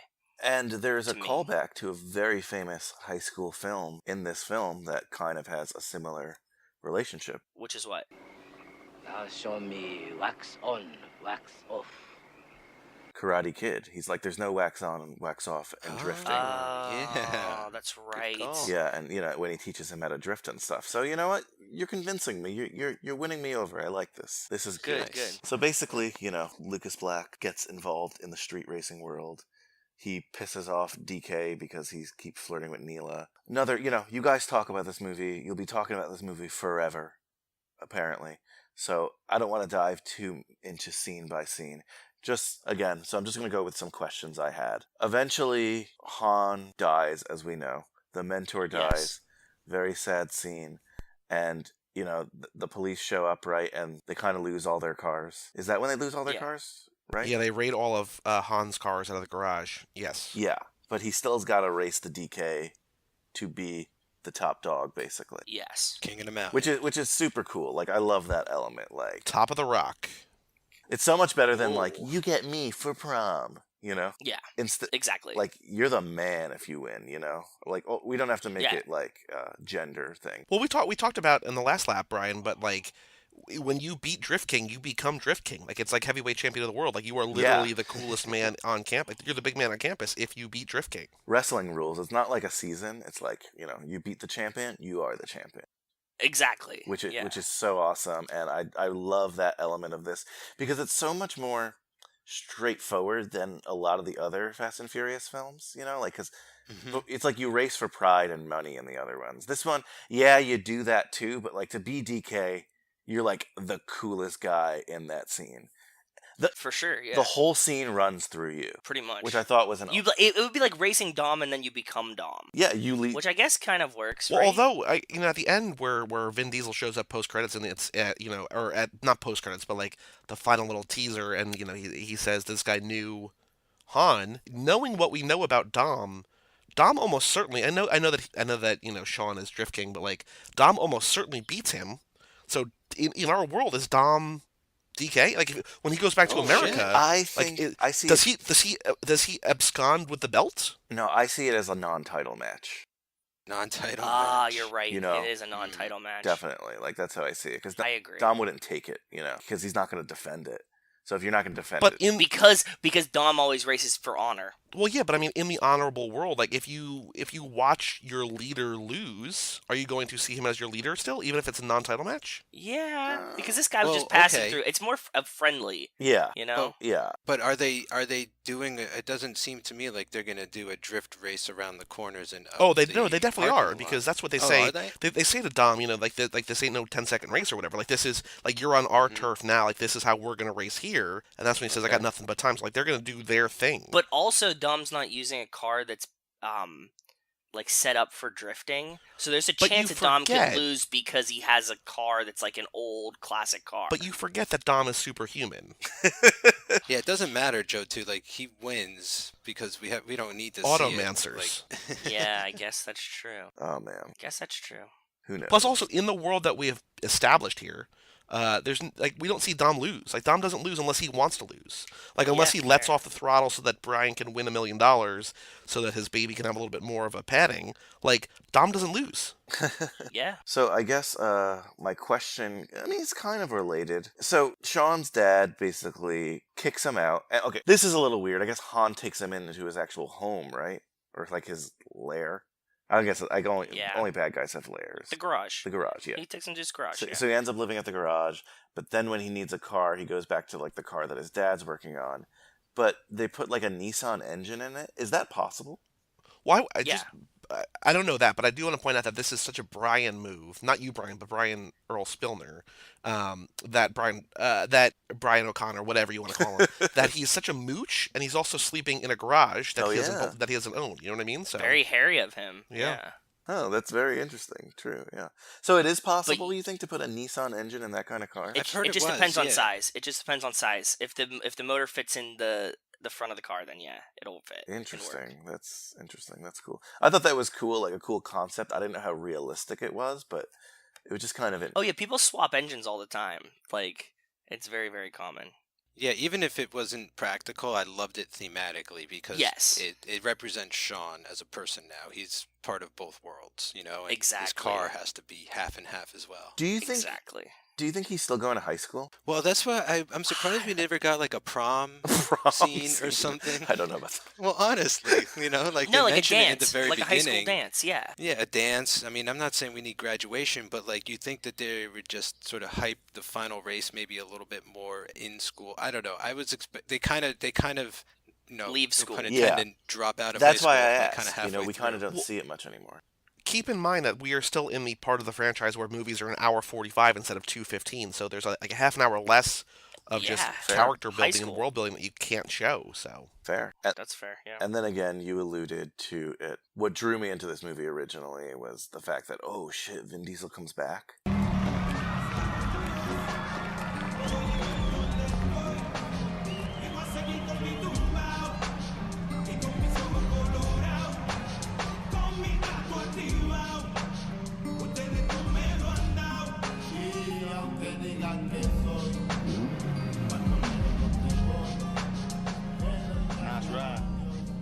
I won it from my friend Han a few years ago. I didn't know he was into American muscle. He was when he was rolling with me. You know this ain't no 10-second race. I got nothing but time. ready, kid?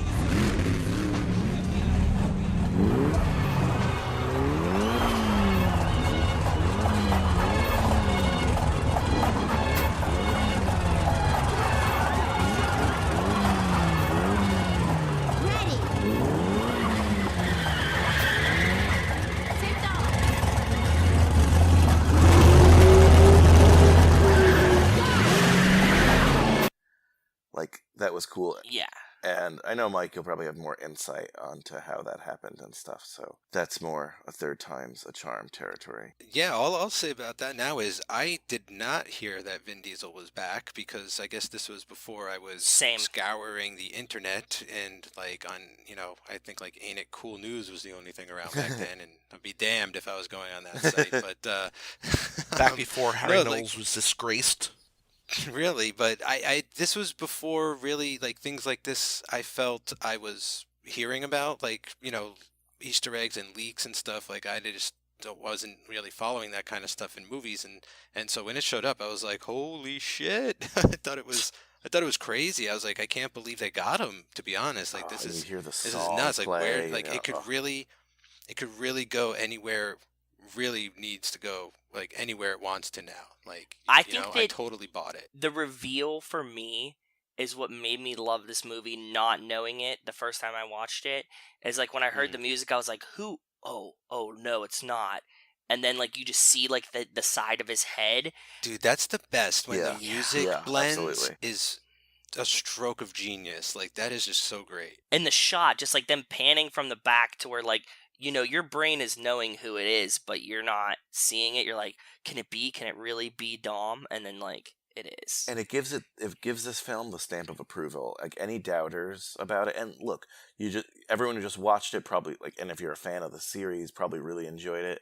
But it's almost like, should I be enjoying this? Like this is like, I don't know any of these characters, and then Dom pulls up and it's like, oh yes, this is in the same world. It's like a fist pump. Like, okay, let's do this. Exactly. No, Dom makes everything cool. So Dom being in it is like, oh, Dom says Han is cool, and Dom now is gonna race Sean. Like this movie is canon. Like it's just part of the world now. Like, and not only that, like this is just part of like franchise films in a lot of ways. Like I look at the Marvel movies now, and it's like you really can't do one without having like some kind of crossover. Like you have to have like Iron Man show up at the end of your movie for just a minute to say like, just to make sure you're aware, like we all live together and on this planet together, and like this feels like the start of stuff like that. Like this, like it really, I don't know, it feels like a new thing also to say like, I'm here too. I live here too. Oh yeah. Yeah, I wonder if anybody was doing it before that. I don't really know. Maybe you guys would know better than me, like in the scope of things. But how often is this like cameo placement, seal of approval at the end there? Well, like again, like I think when I was watching Split, the M. Night Shyamalan movie, I'm sitting there and, obviously everyone knows now, Bruce Willis shows up at the end, and I was like, what the hell? I said out loud, I was like, Unbreakable, I was like, I couldn't believe it. And, it was like a this moment, it was like, oh shit, these movies that live in the same world, this guy's gonna cross over. It was exciting. I liked it. But I think Joe's asking, like, did it happen before 2006, or was this the first one? Oh, I see. No, well, yeah, those Marvel movies didn't start till 2008, so to the best of my knowledge, this is like some of the first. But you guys watch like a lot more like series and trilogies and stuff than me. Okay, so like at the end of Jason Goes to Hell, Freddy Krueger's glove comes up and like grabs his mask, and then but that's not eventually like the same thing, right? Well, eventually they did make Freddy versus Jason. Yeah. And they were like, okay, we're blending these worlds for now. But I think it would have to be like a spin-off where like an original character comes back to be like, this is, Yeah, like if like Pierce Brosnan showed up in like Daniel Craig 007 and was like thumbs up at the end, and you'd be like, okay, cool. Well, Sean Connery almost did show up at the end of Skyfall. That's what I mean. Yeah, so like something like that would be like the closest thing we could get to this, right? I think so. Yeah, no, that's totally fair. Yeah, it's unprecedented. I mean, around that time, it's the same thing, but like the Cornetto trilogy is sort of linked thematically, right? But not quite with characters, but with ideas and with actual Cornetto ice creams and stuff like that. So like it's a similar-ish sort of thing, but not exactly. Yeah. Okay. Oh, that's interesting.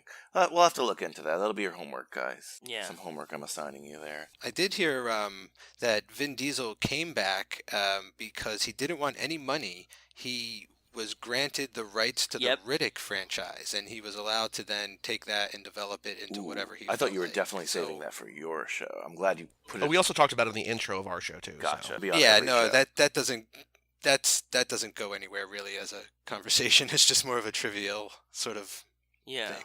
But I mean, maybe we'll get to the Riddick franchise eventually. Riddick 3, Riddick Lake. And the Triple X franchise too. To be honest, Triple X is ahead of the line. Brian, do you have any other high school questions about Tokyo Drift? No, I was going to ask. Well, yeah, I do. What do you want to rate this film on? What object in the film should we rate this on? Oh, tires, iPods, iPods, Twinkies. Come to consensus, guys. Bowls of noodles by the woman next door. Oh. Hookers your son catches you with. Can we rate it on hookers your son catches you with? I kind of like that one. No. What about... You won't in retrospect, Wabakis? Brian. I can promise you that. What'd you say? Wabakis? How many That's a pair good of one. wabaki? I can get down with how many wabaki. Wabaki, yeah. How many? Yeah, I mean, obviously a five wabaki movie. Yeah, 5 pair for me, for sure. We're doing pairs or singles? Oh, well, there's 2, right? Isn't that... They're slippers, so it's a pair of wabaki? Probably. I'm going 5. This is one of my favorite high school movies. It's one of my favorite Fast and Furious movies. It's one of my favorite high school movies. I gotta give it 5 wabaki. Wow. Yeah, I mean, because Brian, like, I can't really compare this to The Edge of 17 or Last Picture Show, but Joe and I have a podcast about these movies. Like, they're all eventually going to be 5 stars for me on Letterboxd. Like, it's got to be 5 wabaki. Yeah, and this is not. It's not just a film in the series. It's also one you guys like. Yeah, it's one of my favorites. Like, probably my favorite. So Yeah, and we'll definitely go more in depth on my part of the program when we get there. But like, as for a part 3, you know, and again, like I said, just to tease a little bit, but like, I feel like this is a great thing to do when you get this far in and you're not sure what to do. Like, yeah, like they really had some good instincts with this, and it was kind of a gamble. Like, I really feel like they took some risks and it paid off. And so that's what you really got to do. Like, you really got to say, like, do I believe in this to, you know, push it beyond what people are expecting? And this did. And for me, I feel like it really did a great job. And, you know, it got me back into the series. I went back and discovered part 2, and then I was there for part 4, and, you know, never looked back. So you're saying the Buster brought you back? Yes, he did.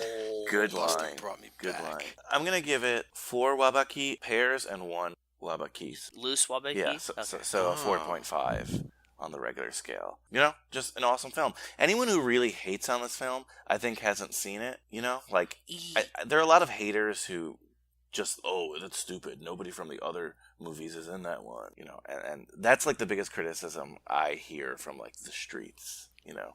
Not the real streets? Not the real streets, because people on the real streets have seen this film, but you know what I mean. Well, because, I mean, I sort of teased on, I think on the last episode or 2 episodes ago or whatever, that another show on our network, Real Bad, has this on their list of movies that they want to do, and when I go out to visit Missoula, in theory, this summer, I'm going to record that episode and defend this movie, because this movie deserves defending. Yeah, I don't think that it's as I mean, I've seen a lot worse movies in any genre, and this has so much that you can like in so many different facets that I can't imagine there's something you don't like. You can't not find something you like in this movie. And as whether Joe it be a knows, high school movie or Cars or anything, it's fun. As Joe knows, I am a man who will fight for your honor. Your honor. I love that song. He's the hero you'll be dreaming of. One quick note that I forgot to mention, we did a film, I know, Joey, you saw it, but we did a film earlier in this podcast called Airborne, about, like, Which rules? The Wily Man. Man. Oh, yeah, Mikey saw it, too, because we were talking about the Wily Man. Jack Black. Brah, did you just call me a piece of woman's... early Jack Black film. It's a rollerblading film. Obviously not on Fast and Furious level. But the final scene in Airborne has a lot of like drift elements of the final scene here, as silly as that is. Well, it's a 25-minute wordless action scene. Like, of course. It's downhill racing, right? And I know you guys might not have seen it yet, but I got to throw thrashing into the mix there too, which also ends in a very dramatic downhill drift-heavy skateboard race. So yeah, so like that's awesome. I was just I was like, wow. And for the first time, because I had not seen Airborne, and the first time watching this film, and I'm like, wow, this reminds me of Airborne. So go Airborne for being ahead of its time with this. So, I mean, I guess you, Joe and Joe 2, plug your show, and then Mikey kind of lead us into the next episode. Joey took the first part, so I'm taking this part. If you liked any part of this and Fast and Furious, and might talk about Lifetime movies, because I always bring up Lifetime movies whenever we talk about any movies, go listen to Too Fast, Too Forever. You can find us on Facebook at facebook.com/Too Fast, Too Forever, and Joey will tell you the rest. Well, I was going to say that, of course they've already listened to our show because it was homework, right, Brian? Yeah, So true. Good students. They've already heard our first part of this 3-part trilogy. True. But also, go email us, family@cageclub.me. If you like these movies, maybe listening to this episode, you were so engrossed in this world, because this is an entry point to the series. There's like a handful of movies that could be an entry point into this franchise. We always suggest this is the first, like one of the first ones to show people. Like if you had to pick 2 or 3 to show someone, this is always on our list of like introductions to Fast and the Furious movies. But if you love this movie, if you love this franchise, email family@cageclub.me. Let us know what your rankings are. We'll read them on air. But yeah, patreon.com/Too Fast, Too Forever if you want to support our love of these movies and help us keep watching them forever and ever and ever. So, Mike, what's in store for part 3? Yeah, so come on over for part 3. Where else but Third Time's a Charm? Over on my feed, we talk about the third movie in a franchise, and we are going to finish up the discussion over there in like 3 days. So on the 17th, we'll be over there, and we'll 2 days, Friday to Sunday, okay, baby. 2 days. So we'll be over there, and we're going to talk how this fits into the franchise at large, where it falls as a movie on its own, how it works that way, how it, if it works better as part of the bigger universe or not, and we're just going to keep the conversation going one more time, baby, because, I never get sick of this movie. I talk about it forever if I have to, but that's going to be a lot Joe of fun. and I do have to talk about it forever, so. But I think we've done a good job so far between the first 2 shows of tackling different aspects of this movie, and I feel like we've saved a lot for the conclusion. So I can't wait to do that and to get on over there and to get that out and, to have the trilogy completed. It's going to be great. So, Mike, you're confident I'm excited. this is going to be one of the better part 3s out there? Yeah, absolutely. Certainly it's the first part 3 for Third Time's a Charm. So I mean, it's no Superman 3, but what can be?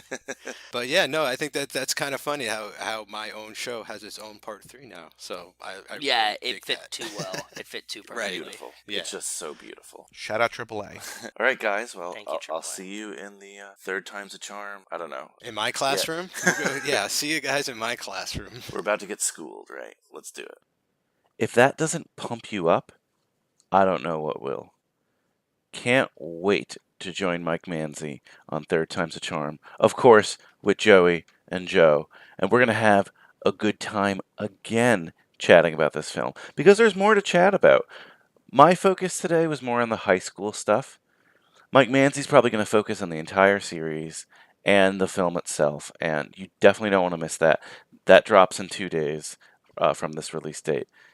Depends when you listen to this, but oh my God, I can't wait. I can't wait to continue to talk about this film. It's just so fun. It's just so fun hanging out with those guys and chatting about this interesting piece of this interesting and extremely popular franchise.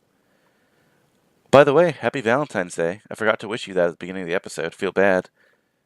Hope you had a good time. Hope maybe you listened to our episode last week with Joe 2, High School Lover. Or I hope you listened to P.S. I Still Love Hoffman's rewatch of Punch Drunk Love. That would be cool too. Guess what? Our mid-month episode for P.S. I Still Love Hoffman, which of course I host with Kyle August Reinfried, the Foodie Films man himself. That's out today. We have a lot of fun on that. Trust me, you just want to listen to it. And we announce what our March movie is going to be. So you can check that out at cageclub.me, like this show, or wherever you get your podcasts. iTunes, Stitcher, Google Play, Spotify. Also, you can check out all the other episodes of Too Fast, Too Forever. You can check out all the other episodes of Third Time's a Charm and all the great stuff that the Cage Club Podcast Network is producing. So cageclub.me or wherever you get your podcasts. Speaking of Valentine's Day, not to brag, but of course, we're on social media, High School Slumber Party everywhere, Twitter, Facebook, Instagram, and I had a lot of fun on Valentine's Day making Valentines for Tokyo Drift. You definitely want to check those out. Let me know which one is your favorite. I made 10 because, to be honest with you, when I ride the subway, I get pretty bored. I try not to get claustrophobic or annoyed. So I make, fun little, I make like the headers for the show and stuff. But I was like, let me just make Tokyo Drift Valentines. I made 10 of them. I said, collect them all. Let me know, guys, which one's your favorite, whether that be on Instagram, Facebook, Twitter. Give me a shout out. Let me know. So I hate to do this, but we're going to have to leave Tokyo. I love talking Tokyo Drift. Maybe I'll talk Tokyo Drift again sometime. I love talking with Joey, Joe too, and Mike. And again, we'll do that on Third Time's a Charm. But we got to bring it home, guys. Your homework for next week is to watch a film that's a huge departure from this one. Guys, we need to talk. We need to talk about Kevin. Every day it's a getting closer, going faster than a roller coaster. Love like yours will surely come my way. Hey. You just have to rock him a little bit. Did you say mommy? No. Shouldn't he be talking by now? I wouldn't worry about it. Ball? No. He's just a boy. Just a sweet little boy. Just because you're used to something doesn't mean you like it. You're used to me. Great shot, Kevin. You're natural.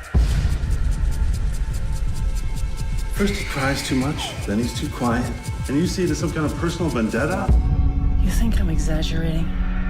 Listen, buddy, it's easy to misunderstand when you hear it out of context. Why would I not know the context?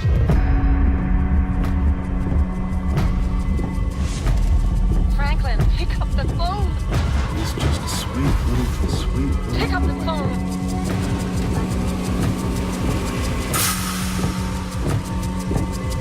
just a sweet little boy. That's what boys do.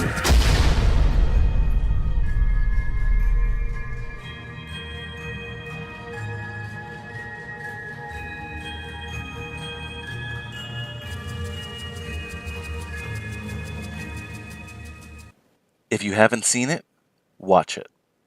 I know it might not sound like a high school film in the trailer, but trust me, and sadly, it is a high school film. And if you have seen it, watch it again. My guest next week is one of my favorites, Alexandra Schroeder. We've had her on a couple times, and she's really good at this kind of stuff, but don't put her in that true crime box. She's a real fun person, too. I really want to have her on for a non-creepy film. But she does really good work on the creepy stuff, so happy to have her back, honestly. Can't wait for that one. So that's your homework. Watch We Need to Talk About Kevin, and also get John Cusack not to block us. I've heard through like the rumor mill that he's been blocking people left and right, so I guess we can't feel too bad. Still, we love you, John Cusack. Unblock us. That's your extra credit homework assignment, guys. So once again, I want to thank Joey Lewandowski, Joe 2, Mike Manzi. But remember, this is only the meat of the sandwich. We got that bottom bread, which is just as good as that top bread. And you know, bread makes a sandwich. Ask the Foodie Films man. So I'm talking about Third Time's a Charm. Don't forget to watch that, geez. Don't forget to listen to that, guys. Third Time's a Charm is going to be awesome. Trust me. And that's part of your homework. I might quiz you on what happens on Third Time's a Charm and the whole crossover event in its entirety. I don't know how I'll do that, but I'll think of something.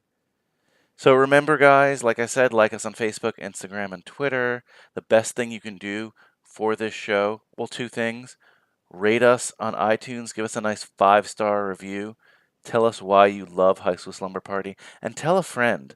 Let's get this ball rolling. Let's become popular, you know? I want to be the popular kid in the class. What's wrong with that? What's wrong with that for a change, you know? Make me popular. Not really me. I don't like the show to be about me. Make the show popular. Because you guys are the best. The Slumbers, you guys have been reaching out and you've been awesome and I really, really appreciate it. A new way to reach out, and I think I mentioned it last week, is my Gmail. Simple. One word, highschoolslumberparty@gmail.com. Remember, highschoolslumberparty@gmail.com. If you write something awesome or not awesome, whatever, I'll read it on the show. We got some awesome things coming up. Thank you guys always for your support. Thank you for listening to all 3 episodes of this crossover. Thank you for just putting up with so much Tokyo Drift stuff. I know it's not for everybody, but it's pretty cool if you give it a shot. And I'm going to leave you with, of course, a song from Tokyo Drift. It was one of like my favorites in the movie, and I was kind of like, I don't want to say disappointed, but when I heard part 1 of our little trilogy here on Too Fast, Too Forever, they used it, and I was like, should I use it? But you know what? Screw it. It's such a cool song. I'm going to use it again. It's called The Barracuda, and it's by the 5678s. I love that name. Later, dudes. It's time to land the Barracuda! Everybody do a wow! Do a big come on and do the Barracuda!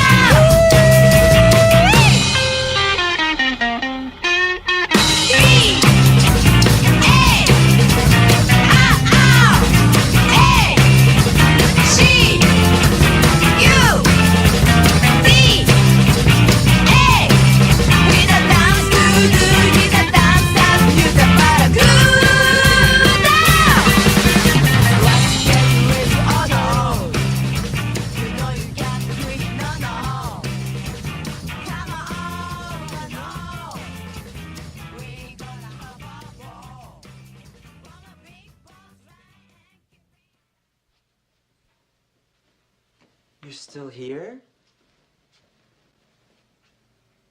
It's over.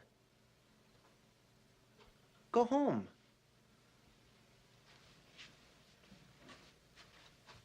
Go.